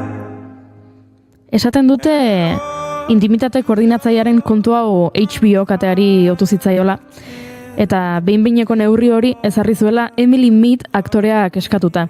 Izan ere, The Deuce telesailean, James Franco eta Maggie Gyllenhaal protagonista dituen telesailean, pornoko izar bihurtutako protagonista baten papera egiten du Emily Meadek. Antzezleak bere buruari galdetu zion ea zergatik ez zegoen eszena intimoak ikuskatzen zituen espezialista talderik, ekintza eszena bakoitzan gertatzen denaren antzekoa. Proba egin zuten, arrakastatxoa izan zen eta telebista kateak lanpostu hau bere ekoizpen zinematografiko eta telebisibo guztietara edatzea erabaki zuen. Now the tide is rolling in. I don't wanna win. Let it take. Ospetsuenetako bat Amanda Blumenthal da. HBO katerako egiten du lan eta Euforia bezalako telesailetako intimitate koordinatzailea da. Euforian protagonistak, neraben papera egiten dute eta droga eta sexu asko dago. Beraz oso beharrezkoa da horrelako lanpostu bat. Elkarrizketa batean kontatu zuen gutxi gorabehera nolakoa den bere lana. Eta Blumenthalen arabera, gutxi gorabehera pixkatora azaletik kontatuko dizuegu. Grabaketara iritsi baino aste batzuk lehenago, Blumenthal elkartzen da zuzendariarekin eta zuzendariak azaltzen dio, begira, nik grabatu nahi dut sexu eszena hau. Amandak hori informazio hori hartu eta aktoreekin elkartzen da, baina esaten du beti banaka egiten duela, ez daitezen elkar baldintzatu. Eta orduan aktorei kontatzen die eta ikusten du bakoitzaren muga zein den, zeagian aktore batek esan dezake, nire ipurdia ikus dadia lasai asko. Eta beste batek esaten du agian, bide ni ez ni tapatuta, ez dut nahi ikusterik. Eta orduan elkartzen da, eta muga hoien arabera berriro zuzendariaren gana joaten da, zuzendariak moldatu egiten du, izan ere horretarako dago pertsona hau, eta berak eskatzen duena egin egiten dute, eta desadostasuna badago, gidoia aldatzen dute. Gidoia aldatuta, grabatzea tokatzen da, beti ere Amanda aurrean dagoela, ziurtatzeko idatzitakoa gertatzen dela. Interesgarria, beti pentsatu dute nola egingo ote ziren eszena hauek, ez? Aipatu dituzun berme hauek nola lortzen ziren, eta oso interesgarria. Julen Goikoetxear bego, zuzua gurtu egin bartzaitugu, datorren aste arte. Ondo ibili. Baina guk aurrera egingo dugu, Goiuri Maialentia bidek esperantza espaldinen inguruan hitz egin behar dugu, eta gozatu egingo du. Hey Lord, I'm on my way.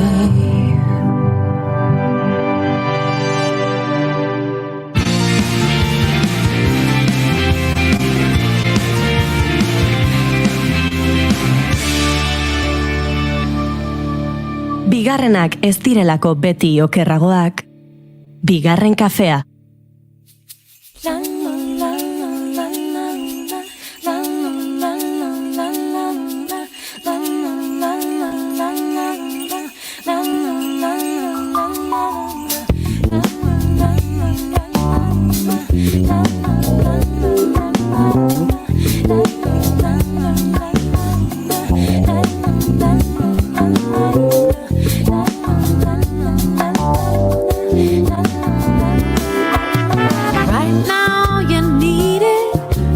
Yourself through the hard times. Traffic won't speed up, So you turn the radio on. But it's the same old stuff that just makes you young.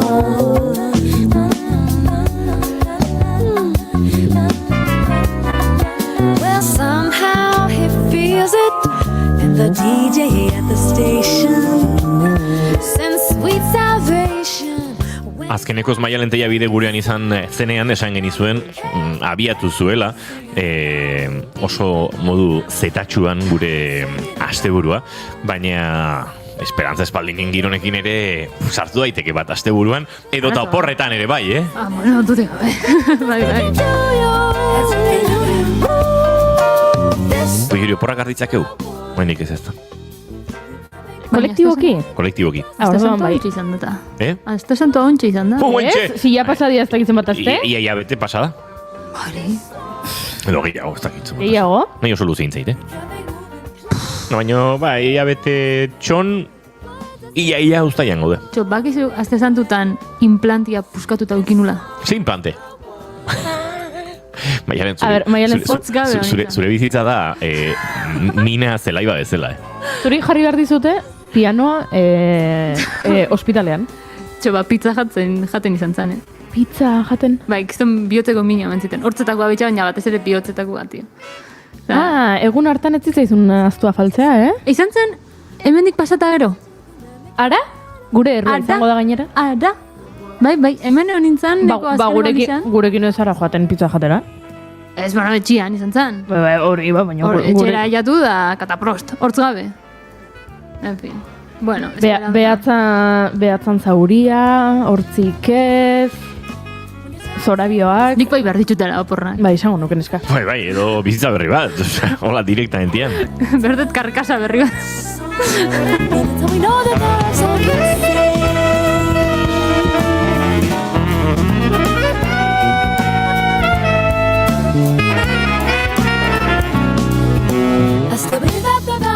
Bueno, nor da emakume hau?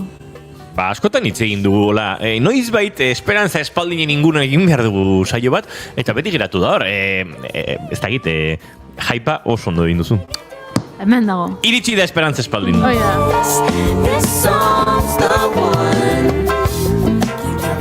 Bueno, super emakume bada. Jazta. Osa, super musikaria, super komposatzaia, super abeslaria, super guapa, super hilea, ez dakit. Oso garrantzitsua hilearen kontzeptua Maialenteia bideren musikaren errealitatearen analizian. Hileak, ez dakit, da fijatzen izen gauza bat, asko fijatzen izen gauza bat, eta nik uste pertsonaren irudiaren zati garrantzitsu badela hilea edo hilearen falta. Kasu honetan gainera bereziki nabarmena ze gero sakonduko dugu, baina Esperantza Espaldin ez egintzen oso ezaguna afroarekin. Izugarrizko afroa daukalako. Eta gero afroa kendu zuen, eta adibidez, afrorik gabe ikusi genuen getxoko jazastean adibidez, eta izan zen mugarri bat jende askorentzat, eta edabidetan asko aipatutako zerbait, Esperantza Espaldinek afroa galdu du. Bai, trentzak egin zituen, trentza luzeak eta bar. Eske garrantzitsua da. Garrantzitsua da, ze gainera horrelako faktoreak eta ikusle edo entzule bezala gogoratzen dituzu. Eta artistak horregatik ere gogoratzen dituzu duten itxuragatik. Eta kasu honetan Esperantza Espaldinen hilea, egia esan, igual berari etzaio gustatzen horrela pentsatzea gainontzeko, baina egia da garrantzitsua da. Ez dakit nola esan, eske deigarria da eta oso polita da. Afektatzen du igual pixkat afinazioan eta bere ahotsaren kolorean. Bere galdetu berko. Igual zeu zeiskutatzen du hor. Ojo, erresonantzia kaja gehigarri bat, ez? Hijo, afinadoia barruan da gala, tio. Nahiko barruan dauka afinadorea, bai. Bai. Nahiko afinaduta jaiozan. Bai. Bueno, 1984ko urriaren 18an jaiotakoa. 18 urte ditu. Gaztea da. Inigo? Oso gaztea. Adine, ia adine zinobean. Portland, Oregon, estatu batuetakoa. Antza, Portlandeko auzo pobre edo arazo gehienak dituzten pertsonen, ez dakit, komunitate hortan jaiotakoa, ez zituen errekurtso asko musika ikasteko, baina Chamber Music Society batian sartu zen, biolina jotzen ez izan 5 urterekin, eta 15ekin kontrabaxu bat heldu zuen lehenengo aldiz, eta esan zuen, hau da nerea, da berak esaten duela, maite mintze bat bezala izan zara, ze instrumentu horrek bere gorputzarekin erresonatu egiten du, eta berea sentitzen du. Osea, zerbait oso sakona eta oso primitiboa, igual zentzu hauetan, ez? De benetan, gorputzak erreakzionatu egiten ziola instrumentu horri. 2006an, 22 urterekin, lehen diska kaleratu zuen, Junjo ditzen dena, 2011an, alegia, 5 urte geroago, bere lehen Grammya irabazi zuen 2010ko Chamber Music Society diskari esker. 2011an, osea, claro, diskoa 2010, Grammyak 2011an, Best New Artist. Artista, nola izango zen? Artista on berria. Artista berri onena, ez? Hori da. Bakizu zeinen aurka galdu zuen? Osea, irabazi zuen, barkatu. Justin Bieber, aurka. Wow! Justin Bieber zeon nominatuta baita horra, Drake ere bai, eta zein gehiago, Mumford & Sons, eta nola da, Na and the Machine. Florence. Hori, Florence. Na and the Machine. Ez que, etortu zitzaiten... Belarrondoko amango izute. Da, zitzaiten etortzen Florence, tio. Barkatu, Florence and the Machine.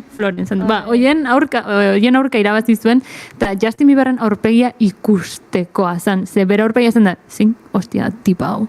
Ai, gaina gaztetxoena izango zen Justin Bieber. Hori, 14 urte zitu, nolako zerbait, 15 urte. Baina, bueno, esperantzak zitu nogeta bost. Bai, baita oso gaztea. Berak esaten du, ez dagoela seguru diskarengatik irabazi zuen, edo berak artista bezala representatzen duenagatik. Gaztea, beltza, jazz musikaria, emakumea, oso polita. Berak esaten du. Hori berak esaten du? Bai, ez dagoela ziur, bere itxurarengatik irabazi zuen, edo bere lanarengatik irabazi zuen. Síndrome del impostor. Ja, gaixua. Bai. Egia da, sari banaketetan askotan saritzen dela kontzeptu guztia. Bai, ez da inbestea zer irudikatzen dezun, zeren erakuslezaren. Bai. Bueno, kuriosamente, lehenengo jazz musikaria izan dal sari hau irabazten, historian. Naiz eta berak bere buruaren inguruan esaten du, bera ez dela jazz musikaria. Hau, garrantzitsua da. Askoek pentsatuko dute, Esperanza Espaldin, kontrabaxua, basista, jazzeko kontzertuak ez dakizert, baina berak ez du bere burua ikusten jazz musikari bezala. Esaten du, jazz proiektu askotan parte hartu duela, jazza ikasi duela, baina ez dela jazz musikaria. Horreko goratu dit, nire lagun batek esaten duela, bueno, ez lagunaren izena esango, baina esaten du, bai nik 18 urte nituenetik, hauteskunde guztietan, Ixa alderdiari eman diot botoa. Ixa alderdiaren ekimen guztietara joaten naiz, eta Ixa alderdiko kidea naiz. Baina, naiz Ixatarra. Bueno, bai, esperantzaren antzekoa, ez? Bai, baina esperantzarena justifikatu daiteke, zeren ikusiko dugu, aztertuko dugu nola azkeneko urteetan, bera, artista poliedrikoa da. Jazz kategorian selkatu daitezken diskak lehenengo biak dira. Gainontzeko danak, auskalo zer dan hori, batzuk definituago daude, beste batzuk ez, baina benetan artista poliedrikoa da, eta batez ere bere sormenaren eta imaginazioaren mugak aratago eraman nahi dituen artista da konposatzailea da. Irakaslea izan zen 20 urtereki Berklee College of Music estatu batutako unibertsitate prestigioso hontan, 20 urterekin jende gehiena karrera erdian dago, eta bera ja irakaslea zen unibertsitatean. Eta hori, ez dinda sailkatu Espaldin estilo batean, baizik eta estilo asko entzun daitezkela, eta Espaldin entzun, digamos. Bai, holaxe.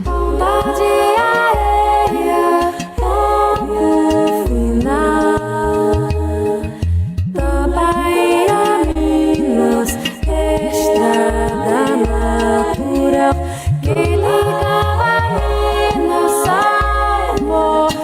mar, caminho de ferro,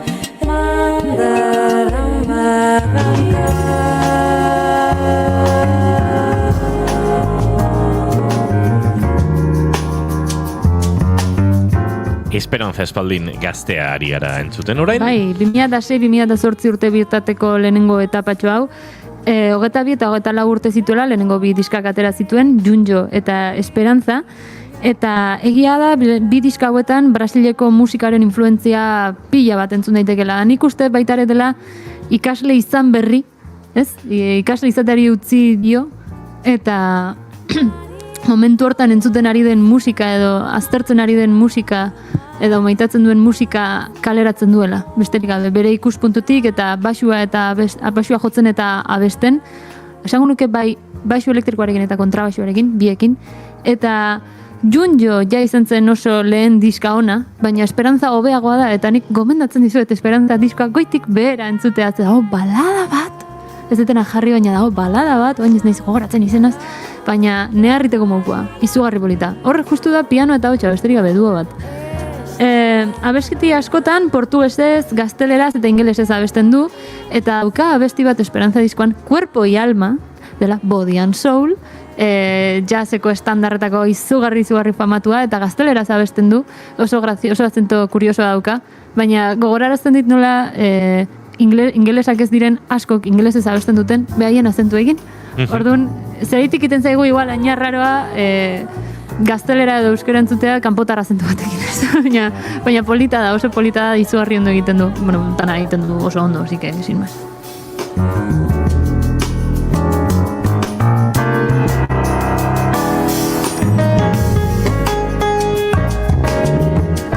Curiosamente, Esperanza diskoak 2008koak ez zuen hainbeste arrakasta uki kaleratu zenean, baizik eta Grammya irabazi ondoren, ze darrepente mundu guztiaren ahotan dago Esperantza espaldin, eta nor da emakume hau zelan egin du lehenago. Eta ordun diska honek, bestakit, pixkat azaleratu egin zen, eta bere, nondik zetorren ez, entzun zen. Eta badago abesti bat diskontan, I Know You Know, Donostiako jazaldian 2009ko udan, uztailean jo zuena kriston bertzio polita izugarria.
Kiston melodia polita.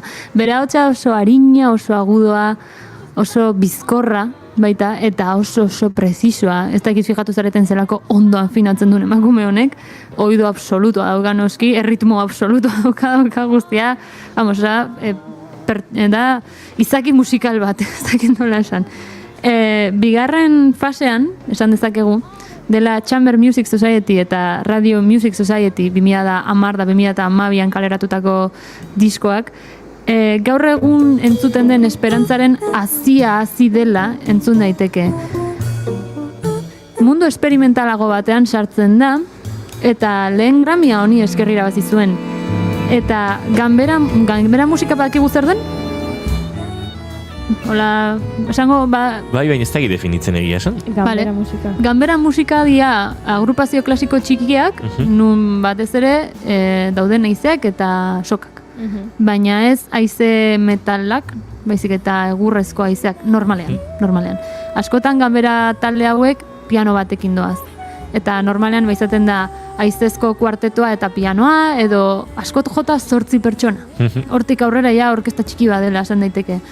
Esperantza sartzen da mundu hontan, nun bere jazz influentziak eta komposizio egarri hori ez dakit zer goze hori dauka, eta hasten da esperimentatzen beste formazio batzukin, eta esperimento honek oso emaitza ona dauka. Arraroa, sofistikatua da, arraroa, egia da, baina oso emaitza polita.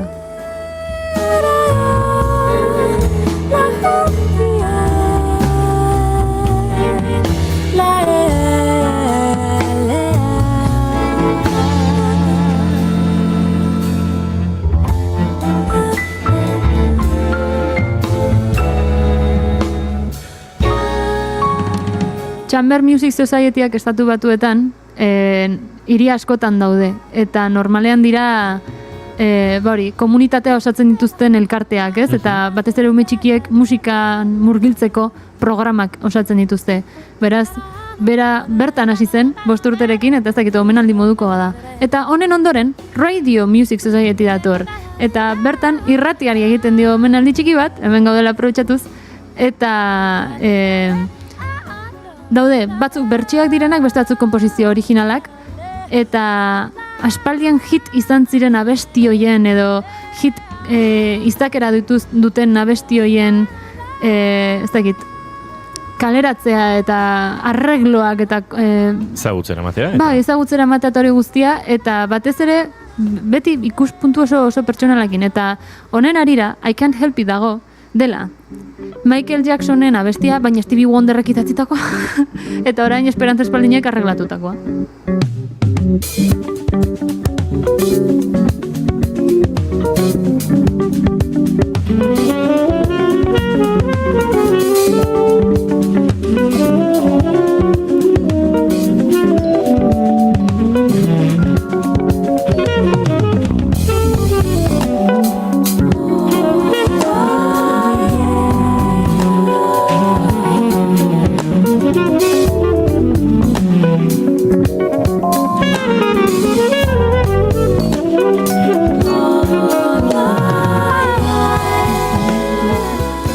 Leuna, baina aldi berian zaila. Bai. Baietz.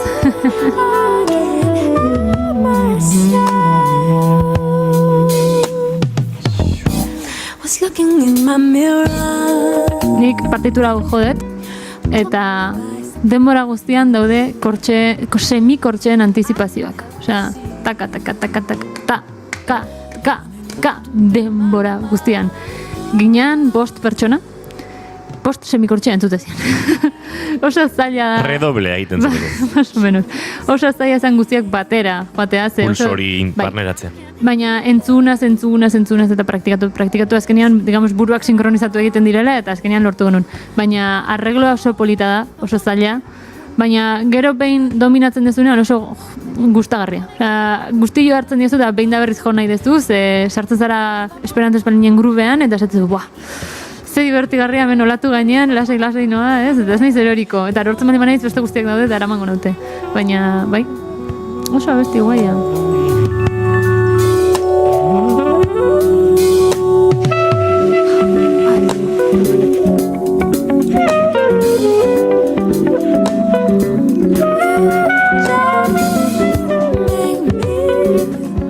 Bueno, hasieran komentatu dizuet, Esperantza Espaldinek imaginazioarekiko eta sormenarekiko gozea handia duela, eta izaten jarraitzen du, osea, ez da zerbait galdu duena, baizik da, sustatzen jarraitzen duena, eta 2016an, barkatu. Etapa raroena, digamos, edo experimentalena ireki zuen, Emily's D Plus Evolution, eske ja, diskaren izenburua ja nahiko rebuskatua da. Emily da bere erdiko izena. Orduan, berak eraiki du diska bat, alterrego horren inguruan, zor dion guztia emanez. Ze esperantzari asko eman dio, baina Emilyri ez dio hainbeste kasorik egin. Eta orduan, pertsona horri, ere alter ego hori, edo bigarren izen horri, ere izen hori ere ezagutzera eraman nahi du. Judas know the lonesome road. Don't you call it in bottle caps and run Hemen jazz gutxi entzuten da ez? to chase the blues. Blood, yeah, till kingdom come. Take a little girl gets to see. Nik esango nuke funk eta rockaren arteko nasketa bat dela, ze badauka ritmo oso pisutxua, distortxoare badago, gitarren eta bar, eta soinua orokorrean pixkat bortitzagoa da, baina bere melodiak super arraroak dira. Horregatik, harmonia eta melodia eta hor badabidez. Oso arraroak dira, baina ez da jazza delako baizik eta ezagutza hori dauka, eta Thermomixan sartzen du. Eta jazta dago ateratzen da, besterik gabe. Bargain next to Judgment Day. It's only a matter of time, honey. Good money slips through her teeth. She's not evil. Batek pentsatu dezake, ostras, ze musika arraroa. Eta egia da, oso sofistikatua da, oso komplexua da, eta egia esan nire mugetarako ere, arreta handia jarri behar diot. Diskoni da pazientzia sartu berdet, edo burua garbi auki behar deta bentzuteko, ze egia da ez dela musika errexena. Hala ere, ez da zailena ere. Ze 2017an, okurritu zitzaion ideian ikuste dela oso irautzaia da, ez dut uste inork egin duenik berak baino lehenago, edo inor egiten ausartuko denik ez dare. 2017an esperimentu bat diseinatu zuen. Hainbat musikari estudio batean sartu zituen 77 orduz, eta zerotik eraikitako diska bat egin zuten. Ez zegoen ideiarik diska hori egiteko, ez zegoen kontzeptu bat, ez zegoen gai bat, ez zegoen ezer, izan zen de, kaixo, hemen gaude 77 ordu ditugu diska bat egiteko, eta 7.717 ale kaleratuko ditugu. Wow. Ez bat gehiago, ez bat gutxi. Hori da, tal cual. Eta bere intentzioa zen, Facebook Live-etik streamingean bota zuten. Osea, jendeak ikusi zezakeen zein zen prozesu hori, sormenaren prozesua, grabatzearen prozesua eta guztiaren prozesua. Baita ere deskantzuen, reality moduko bat, ez? Nola jaten zuten, nola egiten zuten dana guztia estudioan. Robert Glasper, Lala Hathaway, que por cierto, Lala Hathaway, itzegin behar dago. Beste baterako.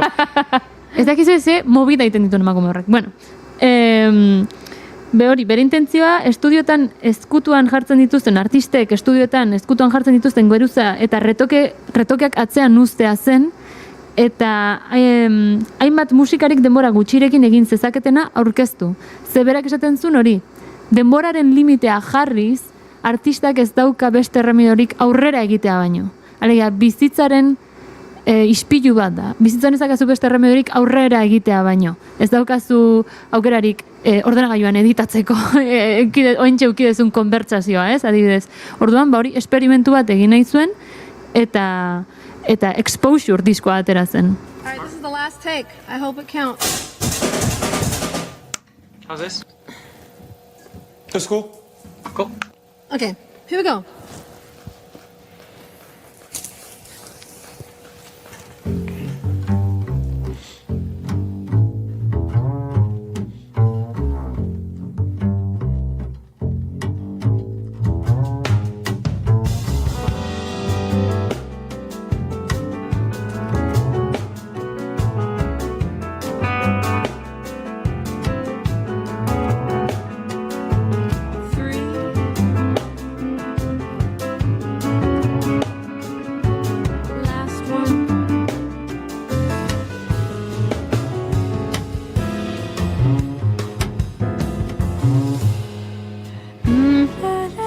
Ingeles ez dakienak nabaritu halko du nola doan Esperantza Espaldin bere musikaria esaten nola zezatitara doazen.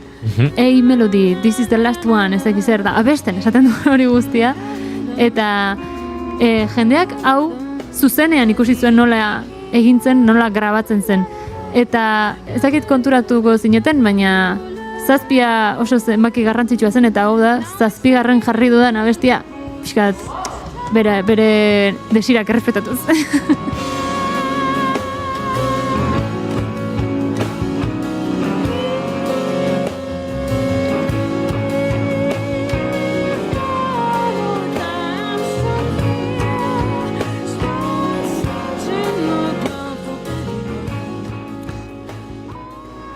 2018tik gaur egunera musikoterapian murgildu da guztiz. Eta 2018an 12 Little Spells diska atera zuen gorputzaren zati bakoitzari dedikatuta. Begiak, sudurra, ahoa, besoak, onkak, oinak, aldakak, gerria, guztia. Eta bere helburua da, diska honekin, naiz eta justu momentu hontan ez zituen azterketa zientifiko guztiak egin, eta hau guztia da neurologian ez zen hainbeste murgildu, bere helburua da abesti hauekin gorputzaren zati hauetako bakoitza sendabide bilakatzea, edo sendabide moduan erabiltzea. Reikian sartuta zegoen, eta zer, movida esoteriko espiritual guzti hauek, eta bere helburua da, hori, orain, bere musika sendatzailea izatea. Goiz iritsi zaio alare paranoia hau, Ez pentsa. Badaude musikari batzuk hor 50-60 bueltan, ibilbide osoaren bueltan. Hori ere pentsatu nune, oso gaztea da hain burutik jota duteko. Bai, ez, normalean beranduago gertatzen dira joera horiek. Baina esperantza espaldinek badauka zerbait, niri behintzat ematen di sentsazioa, ez dela pertsona terrenal bat. Osea, lurraren gainetik 3 edo 4 zentimetro flotatzen dijoa. Smoothie hor. Bai. Oso espirituala da, izugarri espirituala da, eta egin duen guztian transmititzen du espiritualtasun hori. Bai letretan, bai jotzeko moduan, eta oso, ez dakit, ikusten dezunean batez ere dana ematen, ikusten dezu nola ustutzen den, guztiz. Eta kuriosoa da, elkarrizketa baten komentatzen zuen nola, neurologa batek egin zion buru garunaren eskaner bat, eta antza, egoera normal batean, bere garuna dago jota fuego denbora guztian, burua dauka, horia, gorria, guztia superaktibatuta. Ordea, musika jotzen hasten denean, eta batez ere musika improvisatua jotzen hasten denean, bere burua lasaitu egiten da. Beraz, teknikoki beretzat, musika jotzea, bere gorputza erregulatzea da, konkretuki bere garuna erregulatzea da, bere hormonak, hori, lasaitzea eta sendatzea da. Beraz, eske, klaro, berak fizikoki justifikatu dezake hau guztia, ez dakit nola esan. Oso konektatuta dago egiten duenarekin. Eta hori egia esan, miresgarria iruditzen zait. Orain dela gutxi, 2021ean, atera zuen, hau ondo irakur berdet, Songwrite Apothecary Lab. Bueno, da proiektu bat. Hainbat terapia espiritual eta sendatzaileetan oinarrituta, bertan parte hartzen duten pertsonek, erre asko daude, formuela abestiak osatzen dituzte elkarren artean, guztien artean. Eta diskonen helburua da guztiz 100% sendatzailea, osa da, sendatzeko. Eta listo, orain entzuten ari garena.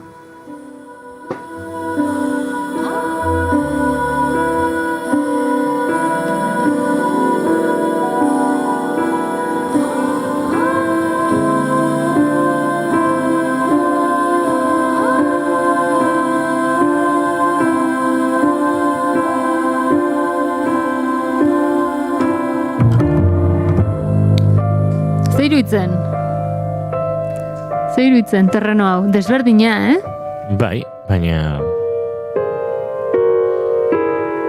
Sink into the ground, wide and steady while the burning flickers to a glow out the temple of your ear, while the levy of our predicaments. Zegaitasuna hautsata kontra. Bai, eta hau ez da zer. Nik uste esperantza espaldinek galdu diola beldurra komertziala ez izateari. Eta ezaguna ez izateari. Ze hori nik uste jende askori gertatu altzaiola, hain gaztetatik famatua den, batez ere, hain gaztetatik arrakasta izan duen pertsona batek, en la cresta de la ola, jarraitu nahi du ez, hor ikusi Madonna, oraindik ematen dutela, berak nik uste sinisten duela oraindik 25 urte dituela, edo Justin Bieber bera, ez, nola kointziditu zuten Grammytan da, nola zein den Justin Bieber gaur egun, eta zein den Esperantza Espaldin gaur egun. Emakumenek beldur hori galdu du, baina vamos, 100%, bestela etzun horrelako disko bat aterako. Osea, beste olakoa edo beste modu batekoa. Aurtengo urtarrilean atera du Hertz, bueno, aizena ezak eta bizena Hertz pianista batekin, estandar moduko disko bat, duoan, zuzeneko bat, disko asko ditu horrela. Red. Eskerrik asko.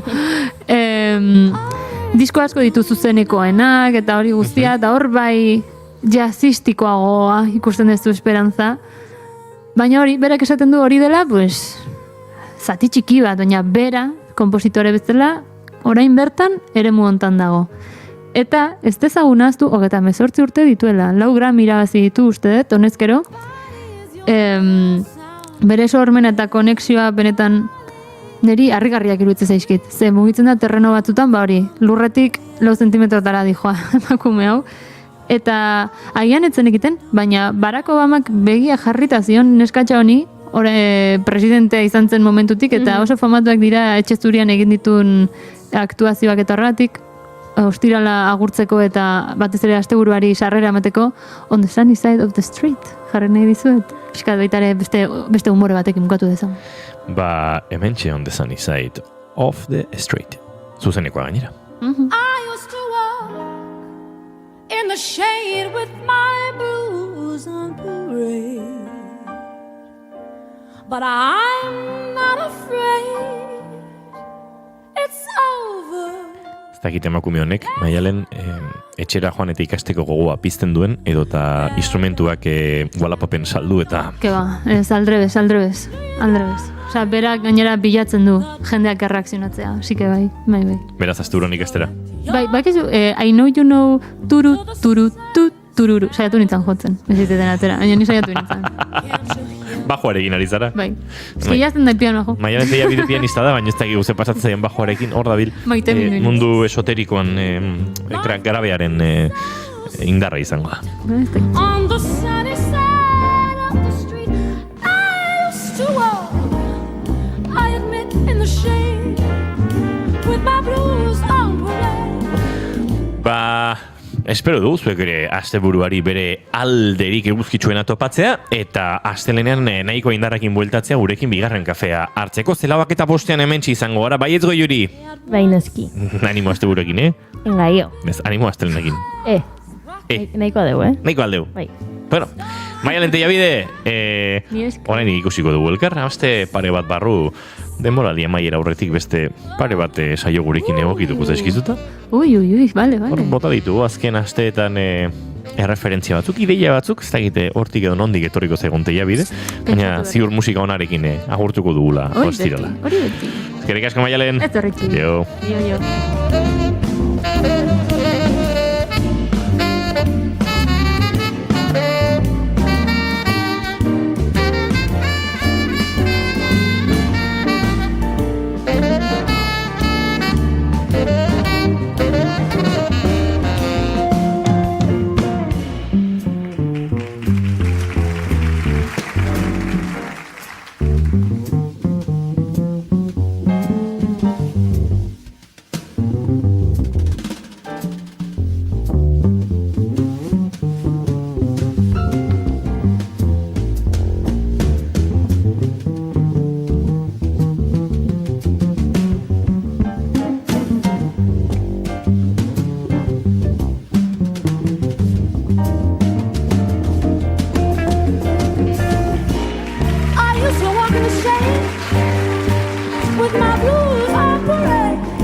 He's not the richest one anymore, but at least I've had some gold dust at my feet on the sunny.